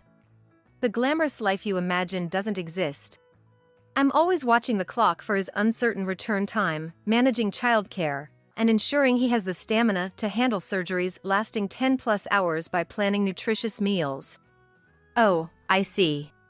William, have you been thinking I'm inattentive because I frequently seem to overlook things? Maybe you haven't been getting enough sleep at home? Yes. Well, I used to cook and do household chores on my own, but even so, my sleep hours have been significantly reduced because he keeps bothering me whenever he's home, making it hard to find time to study. Study? Of course. It's only natural to constantly acquire new knowledge for our patients. So, Maria, you're studying too? At this age? Of course. I'd be in trouble if I couldn't respond to his sudden calls. If it were a marriage between doctors, things like household chores and secretarial tasks would probably be outsourced. But I'm just an ordinary person, so I do what I can to support Michael, for his sake, the hospitals, and the patients. And I want to show our son a model of diligent work. How arrogant! Say what you will. I'm not the person I used to be. That's right. Watching Ariana directly trying to charm Michael stirred a different kind of anger in me, not the fear I had felt before. Ariana, unable to counter my arguments, remained silent, possibly out of frustration. Then, William interjected firmly. Ariana, I've decided to leave you. We're getting a divorce. What? What are you talking about? Being with you, I can't become the doctor I aim to be. And let me ask again, are you willing to follow me to rural areas? No, I can't go to such places. I see. But I want to go. That's why I can no longer be swayed by you. Ariana's face froze. You can't be serious about leaving me. Suddenly, Ariana turned to me. It's all because I met you again, Maria. Why did you have to come here? If only we hadn't met. So, you're saying you wouldn't have thought about taking my husband if we hadn't met? You haven't changed at all since college. What? How dare you? Watching her, I began to feel pity for Ariana rather than fear. Why have you always taken and then discarded men who were interested in me or my boyfriends? Because I hated you, the plain good girl. But Ariana, hating me doesn't justify the effort you've put in. Like with Jake, you ended up running away from home. That's right. Ariana's actions were strange. If she hated me, she could have ignored me or bullied me directly. Yet, she took men away from me and discarded them, making it visible to our friends. And she even took my fiance and demanded alimony. Ariana, could it be that you actually liked me a lot? What? She opened her eyes wide in disbelief. Was it my imagination, or did her neck veins bulge visibly when she got angry? It's said that veins bulge when one is angry. Apart from Jake, I hardly noticed. And the men who switched to you because of Ariana's tricks were not worth much anyway. In the end, it worked out in my favor, didn't it? No, that's not true. Even if I had married Jake, he might have cheated on me. So, Ariana, were you actually saving me from unhappiness? What? Ariana's gaze wandered. Didn't you realize? That can't be. I'm sorry, but I'll forget about you from now on. No, that's a lie. As she said that, Ariana suddenly collapsed in front of us, clutching her chest. Doctor! William looked at Michael with a serious expression. Call an ambulance, quick! Right away! Soon after explaining the situation to the ambulance, Michael and William went with it. Indeed, Michael specializes in cardiac surgery. He probably won't be coming home today. As I sighed deeply, the waiter brought our order. Thank you. Sorry for the commotion. No worries, this place was booked exclusively for you by Michael today. Wow. He had arranged even that. Truly, when he decides to do something, he does it right, I thought with a smile. Later at the hospital, there was another commotion. According to Michael's plan, Ariana's parents were supposed to come storming in. Shockingly, Ariana had only reported her marriage but had not introduced William to her parents. Perhaps the timing had prevented travel out of state. But that time had passed. Michael, through William, had contacted Ariana's parents for two reasons. One was the potential for further issues with men. The other was because he had noticed something off about Ariana's health. He had been suspicious of the way the veins on the right side of her neck bulged since their first meeting. As it turned out, Ariana did have a heart condition. She needed some hospital stay, but her life was not in danger due to the timely intervention. Her parents, having rushed over, decided to take Ariana home. Between the divorce, the sudden discovery of her illness, and being called out by me, Ariana was quite shaken. I don't want to go back home. Ariana resisted her parents. But you need to pay back the alimony we fronted, her father said angrily, and weakened by her condition, Ariana couldn't respond. The divorce led to mediation, where William's misuse of funds was also brought up, further increasing the amount her parents had to cover. Dragged back home, Ariana was now forced to work within their sight to repay them, a tough situation given her free-spirited nature. Caring for her health while being watched by her parents, and chased by serious work every day, for the free-spirited Ariana, that must be an unbearable ordeal. Look, a message from William. It's the weekend. Michael took a half-day off work, so the three of us went to a park with a wide grassy area for the first time in a while. Despite the chilly days continuing, Sean, dressed warmly, was running around on the grass, laughing. Is he all right? As we sat on a bench with a view of Sean, we took turns looking at an email. Check out this photo. The photo showed William smiling and participating in a local festival. A stark contrast to his previously worried expression. That's great. You won't have to be troubled by the past anymore. That's absolutely true. Half of the fear I had was self-generated. And facing Ariana seemed to have lifted some kind of curse. Daddy! Sean waved at us enthusiastically. All right, let's catch him, said Michael as he started running. And I watched the two of them, guarding this moment. Now and in the future too. I'm carrying Mike's baby. Not tired of just interrupting weddings, a former best friend declares so. Instead of denying it, Mike beamed with a full smile. I'm gonna marry Ellie. Those words caused a stir among the family, except for Hannah and her mother. As everyone else looked on in disbelief, only the two of them appeared happy. All I could do was look on in dismay. That's okay with you, right, Hannah? I'm sorry, Hannah. Please let me have Mike. She pleaded as if they were the protagonists of their own story, their eyes sparkling. In response, I said, sure. And with a smile, I passed the bride's roll to Ellie. Then, leaving the venue with only my mother following, she commented. Hey, that girl. Yeah, no doubt about it. I nodded, agreeing. Glancing back one last time, I saw the two of them smiling happily at each other. To myself, I laughed, thinking, she's a married woman, no less. After a while, oh, it's from Mike. I wonder if he's heard the truth. As an insistent call came from him. My mother and I picked up the phone, laughing together. I am Hannah Arthur, a 26-year-old office worker. I was raised in what you might call a single-parent family. My father passed away due to illness when I was still young, leaving me with little memory of him. My mother, with help from my grandparents and friends, raised me on her own. Sorry, Hannah, I'm gonna be late again today, so you head off to bed without me. Okay, I understand. Just don't overdo it, I'm fine. My mother worked hard every day, and sometimes I felt lonely. The presence of my best friend and relatives became my support system. Especially Ellie and her family, who took care of us like we were their own.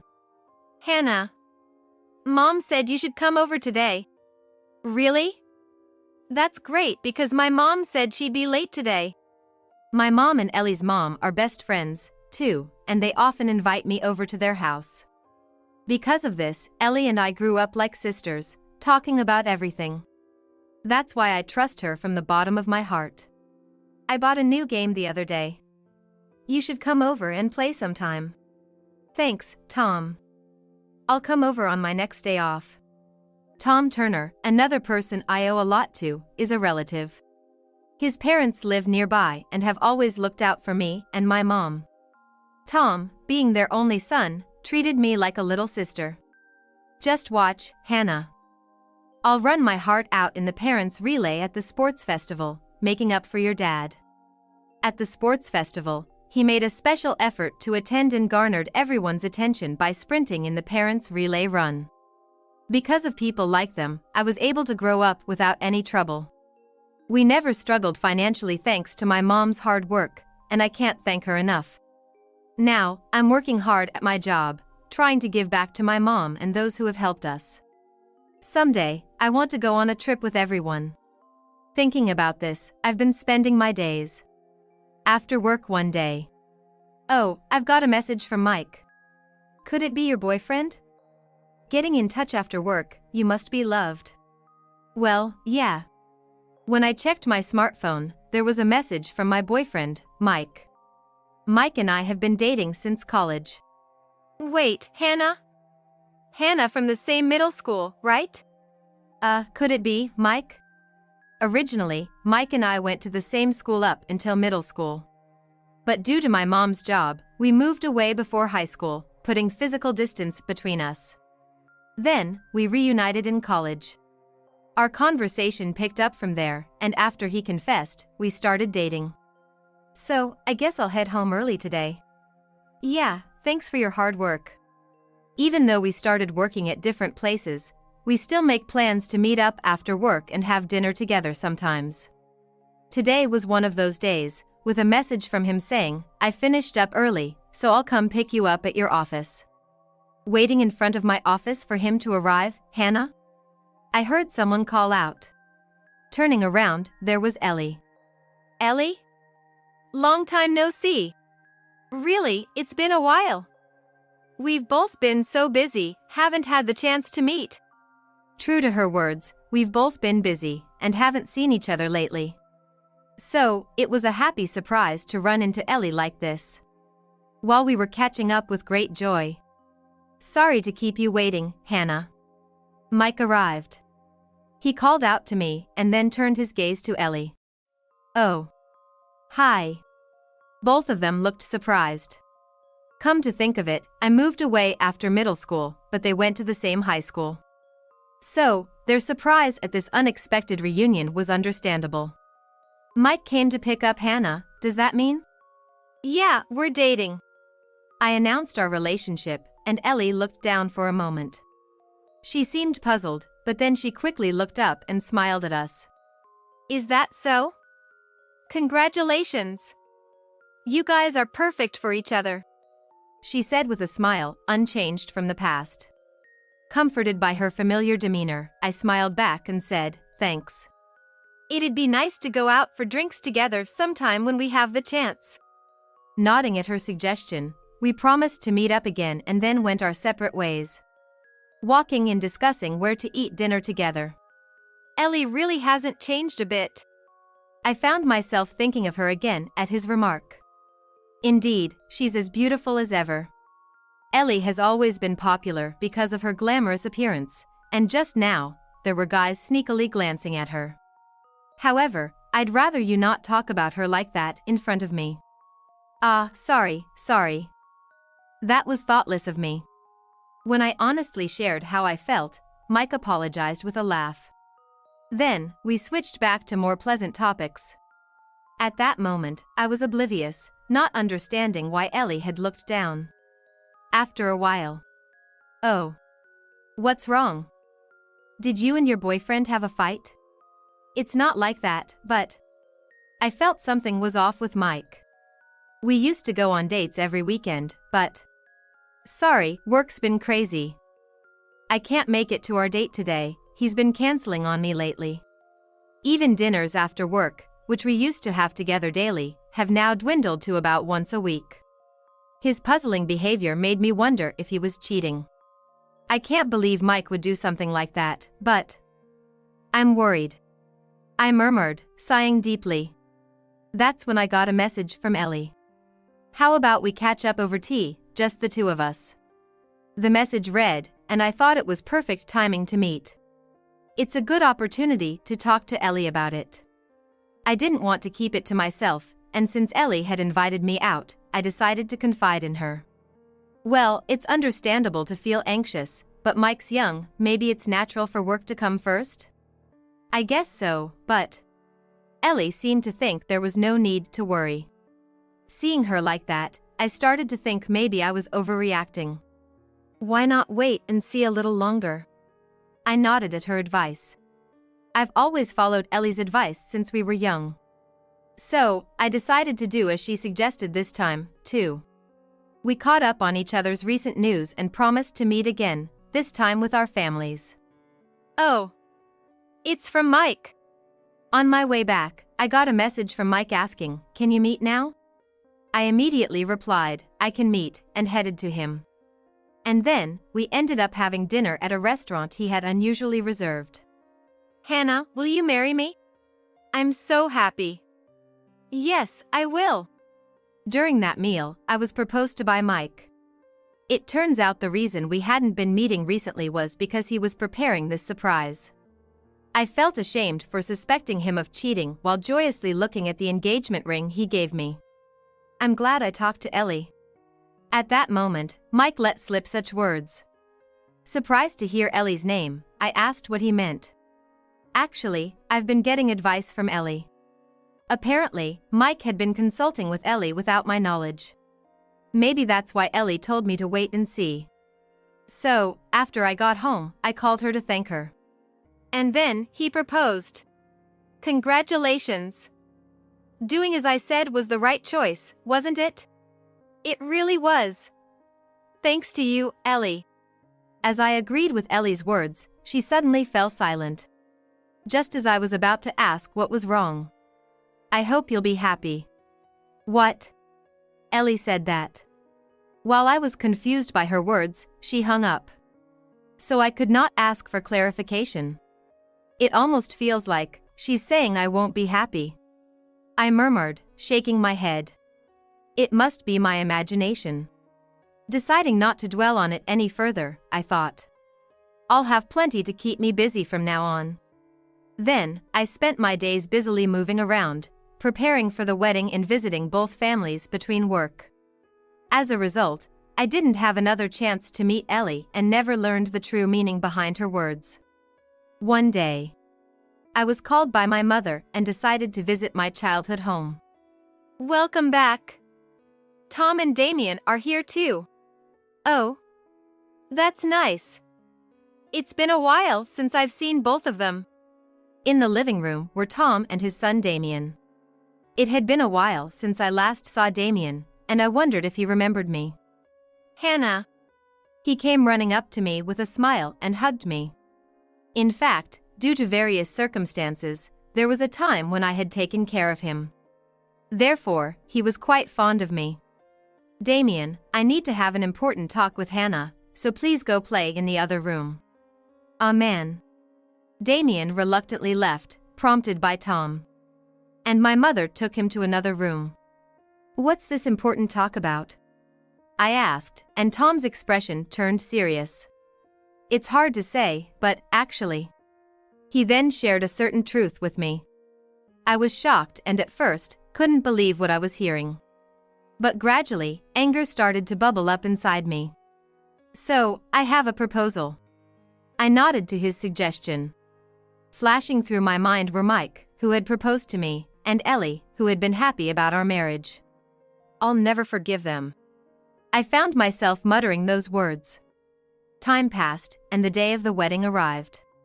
You look so beautiful, Hannah. Thank you, Mom. My mother, as well as Mike's parents, my in-laws, had been looking forward to this day. My mother-in-law, who has known me since I was young, was especially emotional. Thank you for marrying my son, she said, tears of joy in her eyes. You look beautiful, Hannah. Thank you. Mike complimented me, and I smiled in response. The ceremony was supposed to proceed without a hitch. Hold on a moment. The quiet ceremony was interrupted by Ellie, dressed as a bride. Her stomach was slightly enlarged, showing she was pregnant. Ellie? What's going on? Mike, surprised by her sudden appearance. Meanwhile, I looked at her calmly. What's happening, Ellie? I'm sorry, Hannah, but Mike is going to marry me. Saying so, she caressed her stomach. I'm carrying Mike's baby. Not content with just crashing the wedding, my former best friend made such a declaration. To that, Mike didn't deny but instead beamed with a full smile. It really is my child. Then, I am. Those words alone were unbelievable. He then dropped a bombshell. I'm going to marry Ellie. Those words caused everyone but my mother and me to be shaken. Amidst the disbelieving stares, only the two of them looked happy. All I could do was look on in dismay. Is that okay, Hannah? I'm sorry, Hannah. Please let me have Mike. As if they thought they were the protagonists of their own story, they looked at me with sparkling eyes. In response, I said, Sure. With a smile, I passed on the role of bride to Ellie. And then, leaving the venue, only my mother followed me. Hey, that girl. Yeah, no doubt about it. I nodded in agreement with my mom's words. Glancing back one last time, I saw the two of them smiling happily at each other. At that sight, I couldn't help but laugh to myself, thinking, she's a married woman, and yet those two are about to descend into hell. Both of you, good job today, Tom said as we were leaving the venue. I shared with him that everything had gone as expected. Then, I'll make my entrance as planned.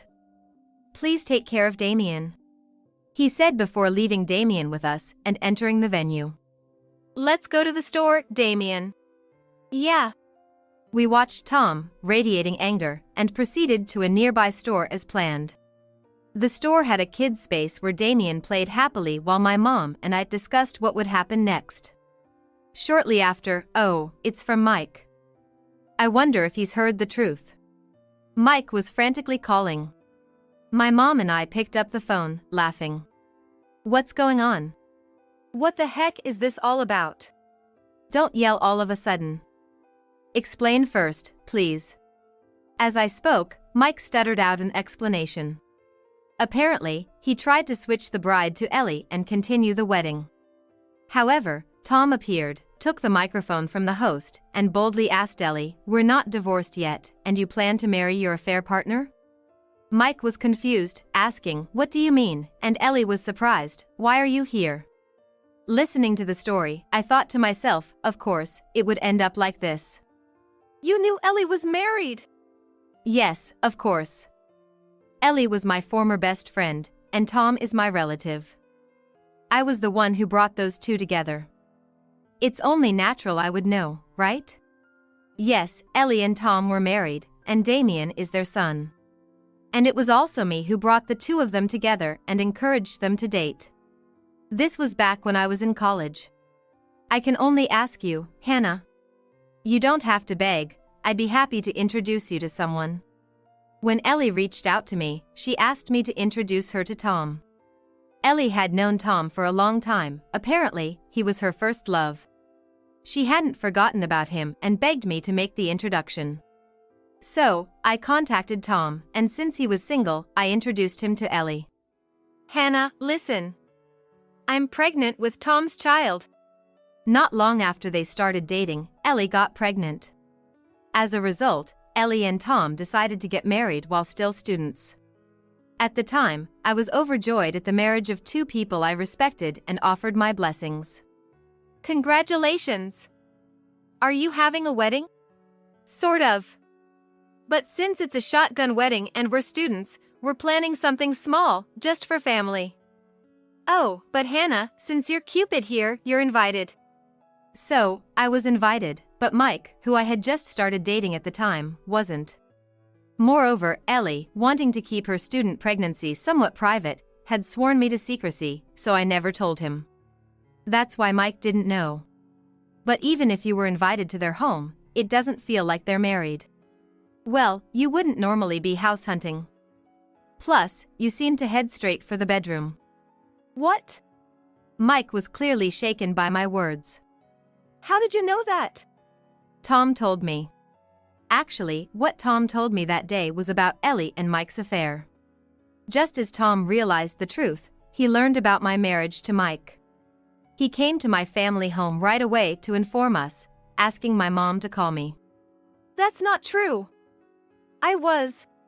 We'll be seeking alimony. I told him, cutting off his protests and hanging up the phone. Then, I sighed deeply. Well done. Thank you. I'm really exhausted. I replied to my mom, and then Damien, who had been playing in the kids' space, came running up to me. Are you tired, Hannah? Are you okay? I'll pat your back to make you feel better. Saying so, he climbed onto my lap and stretched out his hands desperately to pat my back. My mom and I were both soothed by his actions. I'm sorry, Hannah. My mom murmured as she watched Damien head back to the play area.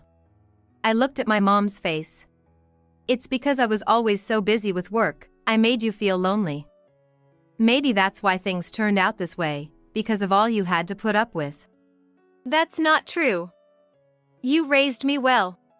Indeed, there were many times I had to endure being away from my mom. But that's a different issue. It was my lack of judgment. Yeah, maybe I need to be a bit more discerning. My mom sighed, and I gave a wry smile. Thank you for looking after Damien. Shortly after, we rejoined Tom and went back to our family home. With Damien napping after playing so much, we had a leisurely tea. Then, the doorbell rang. I'll go check it out. After a few minutes, my mom returned. Hannah! Tom! Listen to me! Mike and Ellie barged in, looking flustered. We coldly told the agitated couple, Damien is sleeping, so keep it down. We then left Damien with my mom and moved to another room. The only one I truly love is Hannah. And I love Tom. That was, not serious. Right, it was just meant as a joke. They pleaded with us, showing their ugly true colors. We looked at them coldly. You two were dating back in high school, weren't you? When I told them that, both of their bodies stiffened. Right after hearing the truth from Tom, I contacted another friend who had attended the wedding. And had gone to the same high school. I heard you two were quite affectionate in front of everyone at school. Do you even have a sense of shame? I said, making them hang their heads. The two of them, who dated in high school, had a big fight right before graduation over their future colleges. Ellie wanted Mike to choose a lower-ranking university to be with her, to which Mike said, that's absolutely impossible, prioritizing himself. And so, they broke up after the fight. Later on, Mike met me, and Ellie met Tom. Hearing that story made me remember something. Ellie and I had grown up like sisters, sharing everything. Even the boyfriends we had in middle school. When I told her about a boy who asked me out and how we started dating smoothly. A few days later, that boy dumped me and became your boyfriend. That's, well. And it's always been your whims that were prioritized, hasn't it? Being together meant clashing opinions at times. However, it was always me who gave in, so her whims, not my opinions, were what mattered. I never minded, so I didn't think much of it. But apparently, to others, Ellie appeared as a selfish girl. And then, behind my back, you called me a poor kid from a single-parent family. Is that true? I asked, and Ellie looked away. It seemed unable to come up with an excuse. It's not just Ellie. Mike, you also looked down on me, didn't you? That's, well. Mike appeared kind on the surface. However, there were odd things about him. Where to go, what to eat, his opinion always came first. Moreover, I was the one making all the reservations. And yet, whenever there's a problem, it's all my fault. I had managed to deal with it without feeling particularly troubled, so I had let it go. As I spoke matter-of-factly, the two turned pale. I'm truly sorry. I'll change for sure. Please forgive me, Mike said, prostrating himself. Ellie followed suit, also getting down on her knees. Seeing the two of them like this, I sighed. I must have been taken for granted. Now I understand. Neither of them is truly remorseful. They're just trying to appeal to us to avoid paying damages, hoping we'll somehow forgive them. I'm breaking off the engagement with Mike.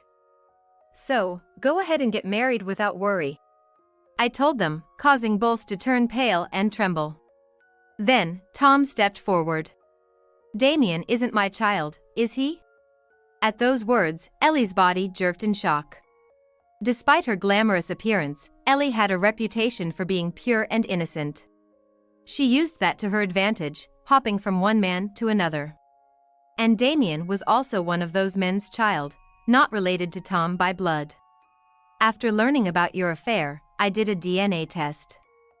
The results denied any parental relationship between me and Damien. When I confronted you about it, you ran away, which was quite troublesome. Driven by anger, Tom confronted Ellie, which resulted in her fleeing. Following his confrontation, Ellie fled and has been avoiding Tom ever since, refusing to discuss the matter. And that's what led to the incident at the wedding. As for that pregnancy, I'm not even sure if it's real. The pregnancy is real, Ellie hastily claimed. Well, I guess so. The camera caught you saying, I'm pregnant, what should we do? Tom's mention of camera made them go beyond pale to white-faced. In fact, Tom's house is equipped with surveillance cameras. However, they were only regularly checked when Damien was younger. Now, they just record without much review. When I checked them after a long time, I found the affair recorded. Ellie had discussed her pregnancy and crashing the wedding on camera. Thus, we were able to plan our strategy in advance. The two trembled violently at Tom's words. Then, Tom handed Ellie the divorce papers. I'm divorcing you. I'll take custody of Damien, and of course, I'll be demanding alimony. I'll also be claiming compensation for breaking off the engagement, I announced following Tom. Despite their pleas for us to reconsider, both of us refused. Go ahead and get married without any worries. You'll never find happiness anyway. But enough now. Just then, my mom burst into the room with force. I won't forgive anyone who hurts my precious daughter. Get out of here now. Overwhelmed by my mom's intensity, the two scurried away. Watching them leave, we burst into laughter. What a pathetic sight. Really. After a good laugh, I turned back to Tom. What will you do now, Tom? I guess I'll have to move out. I don't want to stay in that place, so I'm planning to live in a monthly rental for a while, Tom said with a troubled smile. Though everything went according to plan, there wasn't enough time. So they couldn't arrange a new place to live. His parents had passed away a few years ago, and since the family home was sold, someone else lives there now. Oh, then you should come stay here, my mom suggested out of the blue. Surprised, we all turned to look at her. Damien is fond of both me and Hannah. So, why not live here together? Hannah, you're about to start remote work, aren't you? At my mom's words, I nodded. Indeed, my company was introducing remote work, and I was scheduled to work from home after my holiday. You wouldn't want to stay in a house with that man, right? At that, I nodded again. Indeed, it would be more efficient for both me and Tom to live in this house. We looked at each other, and then bowed our heads to my mom, thanking her for taking us in. Dad? What's happening? Damien, rubbing his sleepy eyes, came waking up. He tilted his head at us, bowing to my mom. Damien, from today, we're going to live in this house. With Hannah and Grandma? Yes, together. At Tom's words, Damien beamed with a smile. By the way, Damien calls my mom Grandma. He's that fond of her. Please take care of us, Damien. Yeah. Despite the hardships, Damien's smile made it all seem worthwhile. After that, we moved out of our respective homes and into my family home. I was held back by Mike and Tom by Ellie, but we both ignored them. Hannah, we're best friends, right? I've always been there for you. Ellie called me, crying and pleading. The old me might have felt sorry for her. But not anymore. I don't consider you my best friend anymore. And it wasn't you who took care of me, it was your mother. With that, I hung up. Cuteness leads to 100-fold hatred, exactly right. The more I had trusted her before, the more insignificant she became the moment she betrayed me. Now, it's time for her to atone. Thinking so, I blocked Ellie's contact. Later, I received apologies from Ellie's mother and my in-laws. The two of them were thoroughly reprimanded by their parents. I've made sure to spread the word about this incident. My mom runs a business. She had shared the story with her clients. As a result, it seems both were fired from their jobs. They're probably struggling quite a bit after being sued for damages by us. Yeah, Ellie did work, but she was never good at her job. Ellie had tried to claim custody, but after accumulating debt and being disowned by her parents, I prefer Dad over Mom. Because Mom never pays attention to me, Damien's words led to Tom being granted custody. In reality, Ellie had been neglecting Damien. Hannah, when you were a child, we took care of you so much. Now it's your turn to take care of me, she would say, sometimes leaving Damien with me. During the weekdays, Ellie's mother took care of him, and on weekends, it was me and my mom. Tom was busy with work, believing Ellie's words, "I'll take good care of Damien, so you focus on your job," leading him to work hard every day from early morning till late at night. Recently, realizing this was not the way to live, he started spending more time with Damien. That decision seemed to have made all the difference. By the way, what will happen to that child? I was concerned about the child in Ellie's womb. I couldn't see her being capable of raising a child. And Mike was just as self-centered. That child will be taken care of by Ellie's mother, who will entrust the child to a relative. Unlike us, Ellie's mother truly was a close friend of my mom. I trust her, so I'm sure the child will be happy. Relieved, I sighed. Then, Tom took my hand. Hannah, if you're okay with it, would you go out with me? What? His sudden confession made me stare at him in surprise. Tom seemed a bit embarrassed. My first love was always you, Hannah. It turns out Tom had always had feelings for me. But he suppressed them after I introduced him to Ellie, and they started dating. But I won't hold back anymore. Please, go out with me.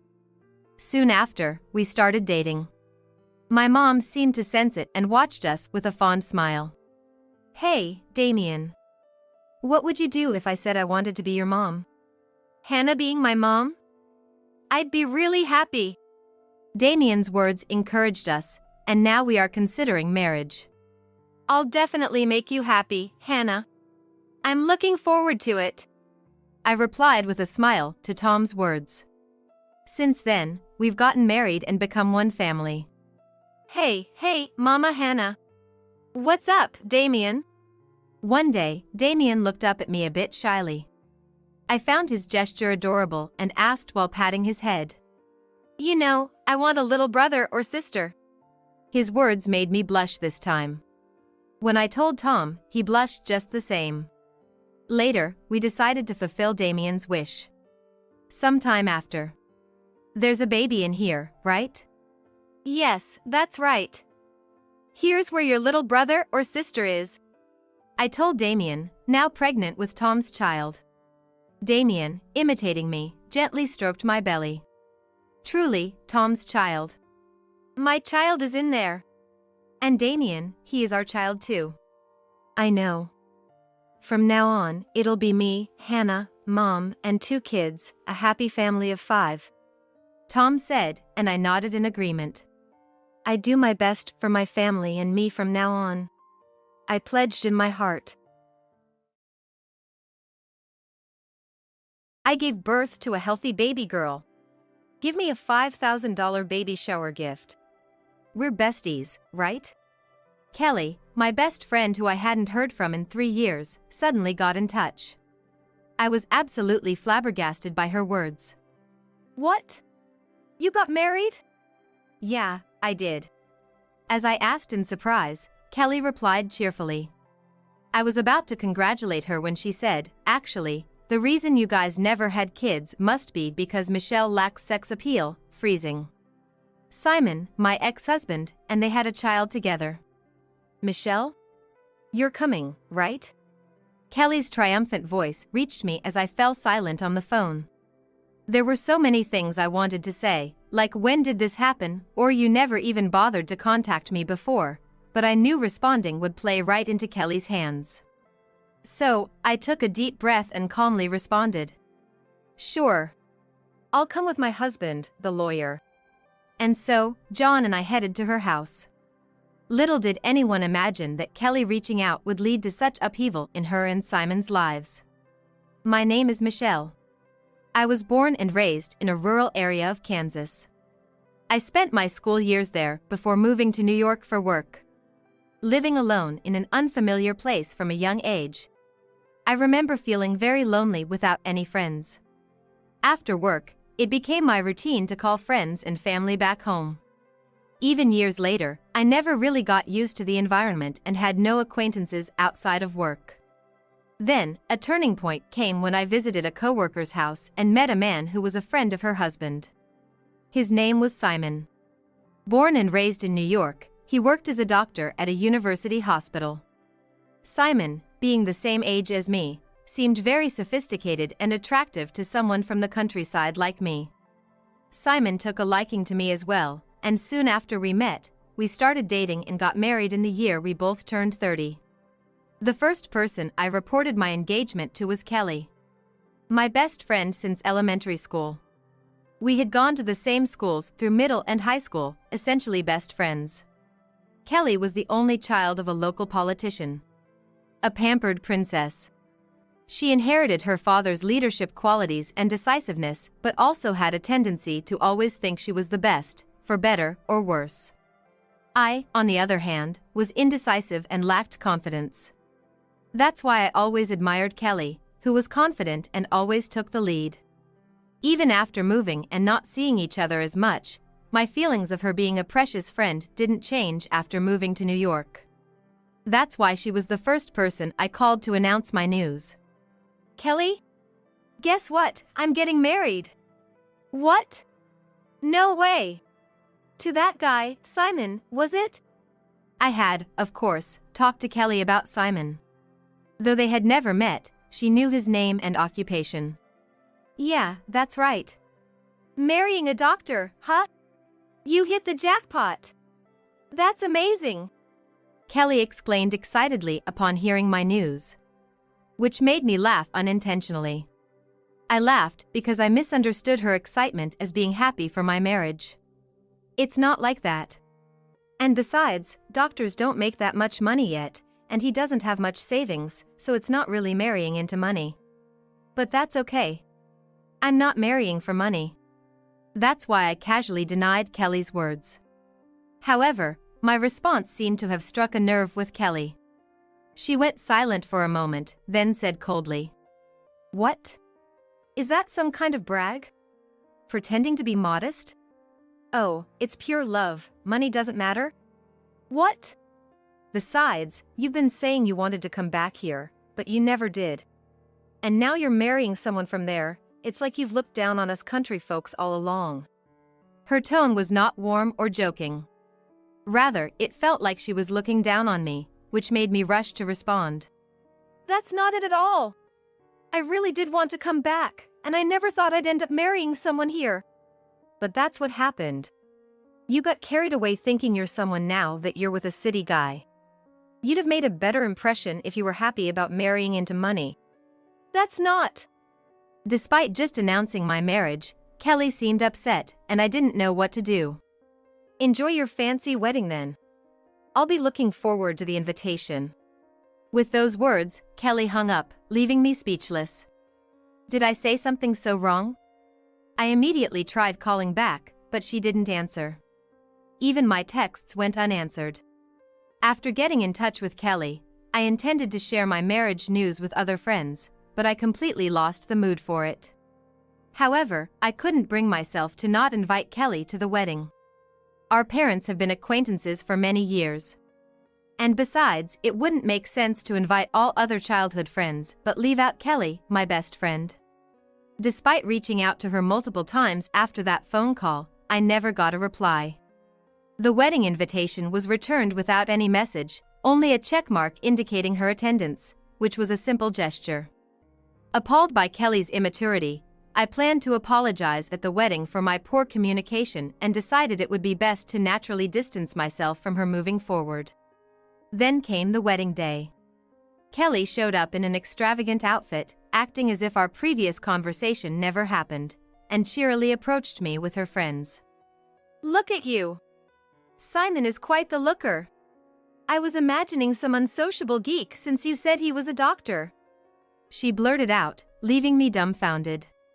Simon, who was by my side, laughed upon hearing her. Well, you must be Kelly, right? Thanks. Take good care of Michelle for me, and feel free to visit us in New York anytime, he said, surprising me yet again. Despite being aware of the situation between Kelly and me, including my plans to keep a distance, Simon inviting her to stay in touch made it impossible to maintain that distance. Really? Thank you. I've been looking forward to meeting Simon, and I'm counting on you too, Kelly said, making herself overly familiar with a light touch. Kelly's behavior made me uncomfortable. But I couldn't say anything that might ruin the wedding day and managed to force a smile through the situation. Kelly's solo performance continued. She went from one of Simon's doctor colleagues to another, making her presence known. From the head table, I watched nervously as her actions could easily be misconstrued as being on the hunt for men, which was particularly embarrassing considering some guests were Simon's seniors and bosses. Having my friend act inappropriately towards my husband's colleagues was the last thing I wanted on our wedding day. I was drained by the end of it. But the thought of not seeing Kelly for a while brought me a bit of peace. However, my peace was short-lived. Michelle!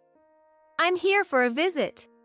Kelly started coming to our house once a month, insisting on staying for at least 2 nights each time. Simon, you're so funny. It's fun for me too when Kelly visits. They would start their drinking sessions, leaving me to clean up afterwards since I don't handle alcohol well. Naturally, preparing snacks and drinks also became my responsibility since Kelly wouldn't bring anything. After a year of this routine, I expressed my feelings to Simon.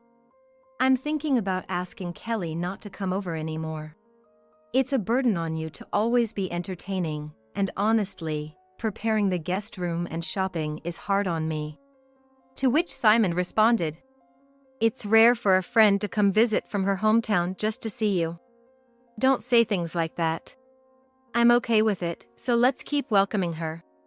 It seemed Simon had forgotten about my desire to distance ourselves from Kelly, making me feel like the villain. Despite several discussions about my concerns regarding Kelly with Simon, he never took my concerns seriously. I started feeling sick a few days before Kelly's monthly visits, and I began to dislike both her presence and myself for feeling this way. Our marriage, though generally happy, was strained by arguments over Kelly. One day, when Simon was out, Kelly was at our place. We ended up drinking together in the evening. Non-alcoholic again? You're not pregnant, right? Just drink. Yeah, but I'm not good with alcohol. So, no pregnancy yet? Kelly asked abruptly. Her nonchalant manner of broaching such a sensitive topic forced me to laugh it off. Yeah. We're hoping. Maybe you're not attractive enough as a woman? You better hurry up before it's too late for a safe pregnancy, she said, laughing as if it was a joke. Annoyed by her rudeness and the implication that attractiveness had anything to do with it, I snapped back. What about you? You're the same age and not even married, yet you're quick to judge others? Huh? What's that tone? You think you're better than me because you left the countryside? I didn't say that. Without anyone to stop us, our argument escalated. Kelly, as if ready to pounce, slammed the table. Don't get too cocky just because your husband is a doctor. If you had married someone with a higher income, like a congressman or a lawyer, like my dad, maybe then. But you used to mock Simon for his low income. That's not. It was then Simon returned home. At the worst possible time. He looked at me suspiciously, frowning. Is what Kelly just said true? You've been mocking me for my low income? Yes, that's right. She even said you couldn't save money. Kelly chimed in, and Simon turned his glare towards me, believing her words. It's a misunderstanding. Yes, when Kelly accused me of being after money, I did say your income wasn't that high yet, but it wasn't a complaint. I never meant it in a bad way. Even so, that would hurt Simon's pride, wouldn't it? Can't you understand that? Kelly interjected, obviously trying to side with Simon and pit him against me. I ignored Kelly. Clearing up the misunderstanding with Simon and repairing our relationship was more important to me. Simon was silent for a moment, then sighed. But honestly, we can't say our relationship has been going well. Like Kelly said, my pride is hurt. We need to talk about our relationship. That's not. Next to a smirking Kelly, I sincerely apologized to Simon. I told him I didn't fall for him because he was a doctor and that my feelings for him were genuine. However, Simon only said he was disillusioned with me. Eventually, we ended up divorcing. I tried to prevent it, but Simon's feelings wouldn't change. So, for his new beginning, I reluctantly accepted the divorce. 3 years had passed since our divorce was finalized. I had no contact with Simon or Kelly during that time. Some friends asked why I wasn't in touch with Kelly either, but after witnessing the crisis in my marriage and seeing Kelly side with Simon, I couldn't bring myself to contact her. Then one day, a call came from Kelly's number, which I had saved in my phone. Hesitantly, I answered. How have you been? I was taken aback by Kelly's unchanged demeanor after 3 years. I gave birth to a healthy baby girl. Give me a $5,000 baby shower gift. We're besties, right? She said, shocking me. What? You got married? Yeah, I did. Kelly replied cheerfully. As I was about to congratulate her, she said, actually, the reason you guys never had kids must be because Michelle lacks sex appeal, freezing me in my tracks. Huh? I, and even Simon, are happy to see Michelle after so long. That's when I realized. Kelly had somehow ended up marrying Simon and they had a child together. Michelle? You're coming, right? Kelly's triumphant voice reached me as I fell silent on the phone. There were so many things I wanted to say, like when did this happen, or you never even bothered to contact me before, but I knew responding would play right into Kelly's hands. So, I took a deep breath and calmly responded. Sure. I'll come with my husband, the lawyer. What? So you married Simon, meaning you're living here now? Oh. Yeah, we're living in New York. Great. Then give me your address. I'll come visit. I continued, taking Kelly by surprise with my response. After getting her address and avoiding further questions, I quietly ended the call. A month later, on the weekend, I decided to visit the address Kelly gave me. I hadn't asked when the baby was born, but if she contacted me right after the birth, the baby must still be a newborn. Considering it might be a difficult time, I waited about a month before visiting. On the way there, I spoke to my husband, John, who was driving. Sorry for the trouble, especially on your day off. John shook his head with a smile. No worries at all. Actually, I had remarried about a year ago. We met through a popular dating app. John might not be considered conventionally handsome, but he's a very kind person. We hit it off right away after meeting. After we started dating, I learned about John's job. I was surprised. Turns out, his job was as a lawyer. John had left the profession and income fields blank, because he wanted to meet someone who saw him for who he was, not for his job. I did wonder why those fields were blank, but sometimes people leave them empty. So I didn't think much of it. Do you want me to put the address in the GPS? Do you know where it is? When we stopped at a red light, John, who was driving, asked. I took out the note to check the address and caught my breath. We don't need the GPS. I'll guide you. Oh. All right then. The car started moving slowly again. I looked at the address once more.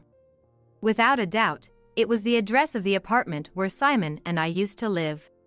No wonder I remembered it after hearing it just once. At that moment, I hadn't realized because my mind was full, but thinking about going back to that house made me a bit nervous. When we arrived at Kelly's house, John and I entered together. Nice to meet you. I'm Kelly, Michelle's best friend. Kelly greeted John with a smile at the entrance. Wait, you got remarried? I'm honestly shocked.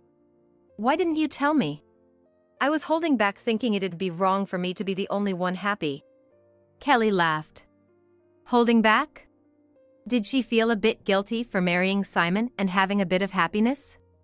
If that was the case, I wish she had just told me. I asked with a wry smile. When did you get married, Kelly? I had no idea you two were a thing. About a year and a half ago? We ran into each other by chance. Kelly said without making eye contact. Entering my old home after a long time felt strange. It seemed Simon wasn't home. Which I was honestly relieved about since I didn't want to meet him. Kelly was feeding the baby milk and asking John what he liked about me. I thought it was none of her business, but since John answered politely, I didn't join their conversation and instead glanced at a shelf. There were many photos of Kelly and Simon. Among them were photos I had taken when Kelly used to visit every month. There were also photos of them going out together and of a pregnant Kelly. Looking at them, I wondered how, if they had only reconnected a year and a half ago, there were no gaps in the photos. There were photos that looked like they were taken in spring, in summer with short sleeves, in fall, and in winter looking cold. And the hair color changes. Considering the photos I took over 3 years ago, there seemed to be no year and a half gap. Could it be that they were dating even while I was married to Simon? Such doubts arose. And as if confirming those doubts, memories of their closeness and atmosphere came flooding back. Once I started thinking about it, I couldn't see it any other way. I slowly turned around.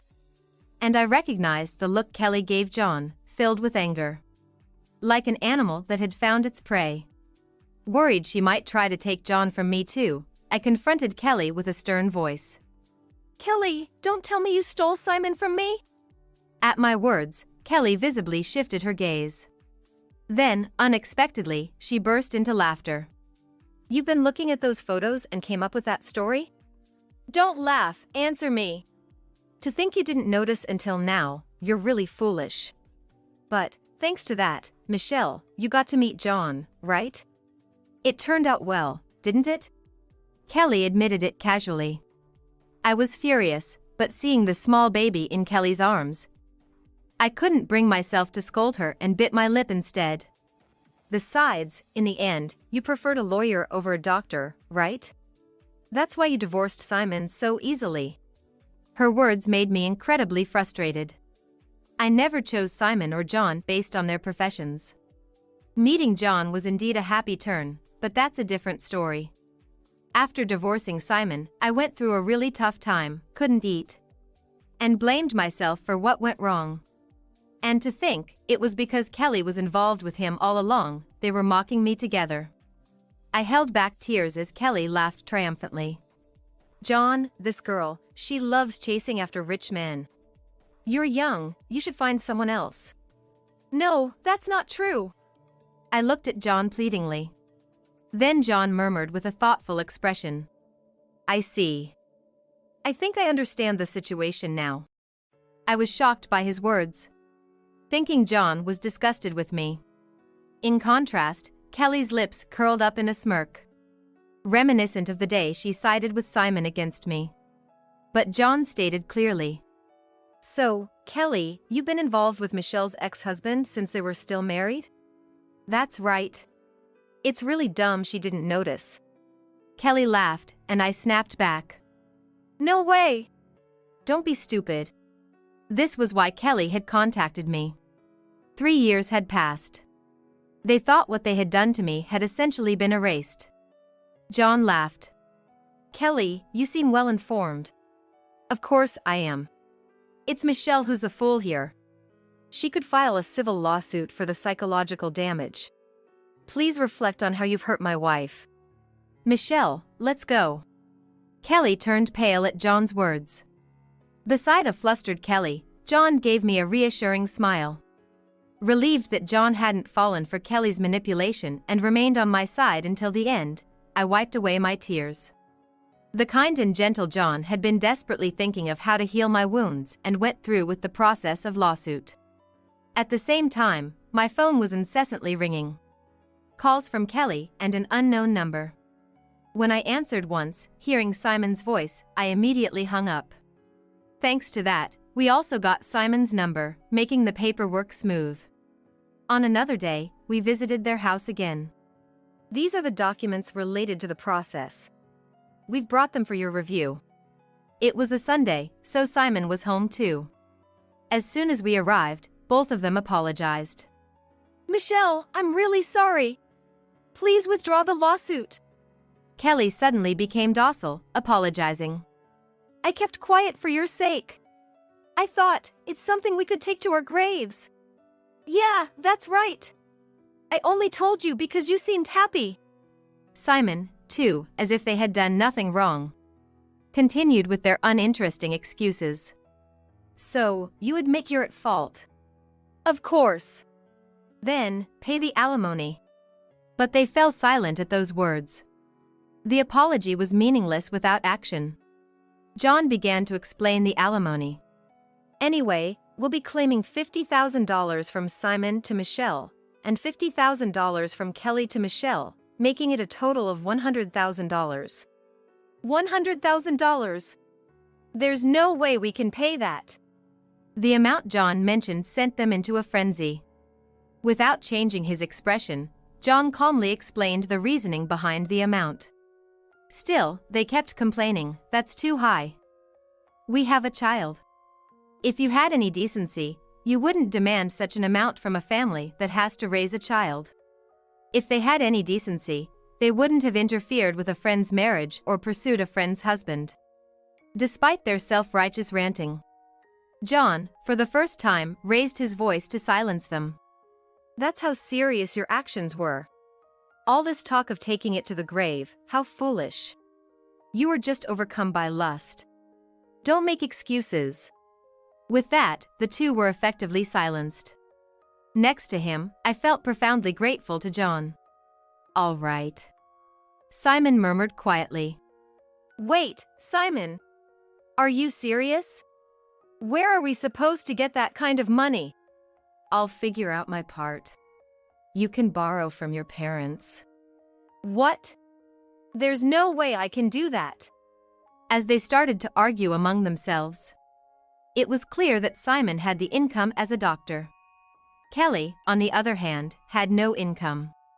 Though she might have worked while living in her hometown, the cost of her frequent flights to visit us must have been substantial, and it was unclear when she had quit her job or if she was the type to save money. Especially since her father is a congressman. Even if they have the money, he's not the type to pay off his daughter's infidelity alimony. We'll be leaving now. Please contact us when you're ready. John prompted, and I also left the house. After closing the door, Simon's angry shouts of "Why did you tell Michelle?" could be heard. There was no sign of remorse. Hearing that, John and I laughed as we left. We walked to a nearby coin parking lot to get into our car when we heard, "Wait, please!" Simon's voice stopped us. "Get in the car first." I nodded and got into the car. The window was slightly open, allowing me to hear their conversation. I wanted to close it since I didn't want to hear anything, but sitting in the passenger seat, I couldn't start the engine, so I just sat quietly. "Listen, you know my situation, right? Please, do something. Simon pleaded, making me look up. That's a different issue. Suggesting they knew each other, which I found odd. But it felt like I shouldn't be listening to such a private conversation. However, I couldn't help overhearing it. How much do I have left? Tell me. In a place like this. What if someone hears us? Just tell me. My life is on the line here.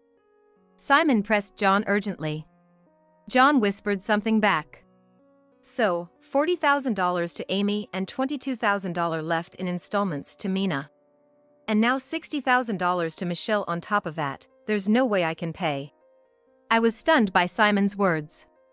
And to think you were Michelle's ex-husband. It's only a matter of time before Kelly finds out and demands alimony. Please, don't tell Kelly. Of course, I have a duty of confidentiality. But can you keep hiding it forever? Listening to John, Simon was distressed. Witnessing this, I couldn't help but laugh. It seemed Simon had been committing adultery repeatedly. Though they say fools and their money are soon parted, the way Simon has been throwing around his money has to be the height of folly. What a mess. You should learn from them. I know. Then, take care not to let Kelly find out. If you don't value her, you'll lose both your family and your money. John left those words behind and headed towards the car. Wait. Simon called, but John didn't stop. Simon, who made eye contact with me as I got into the car, froze as if petrified. Probably thinking his pride couldn't stand showing me such a pathetic sight. But it was already pitiful enough. The alimony to Michelle cannot be reduced by even a penny. Please take care. With those words, Simon finally slumped against a concrete wall, seemingly contemplating his next move. Hopefully, he'll use the brain he wasted on hiding his infidelity to somehow alleviate the damage he's caused to the victims. Sorry to keep you waiting.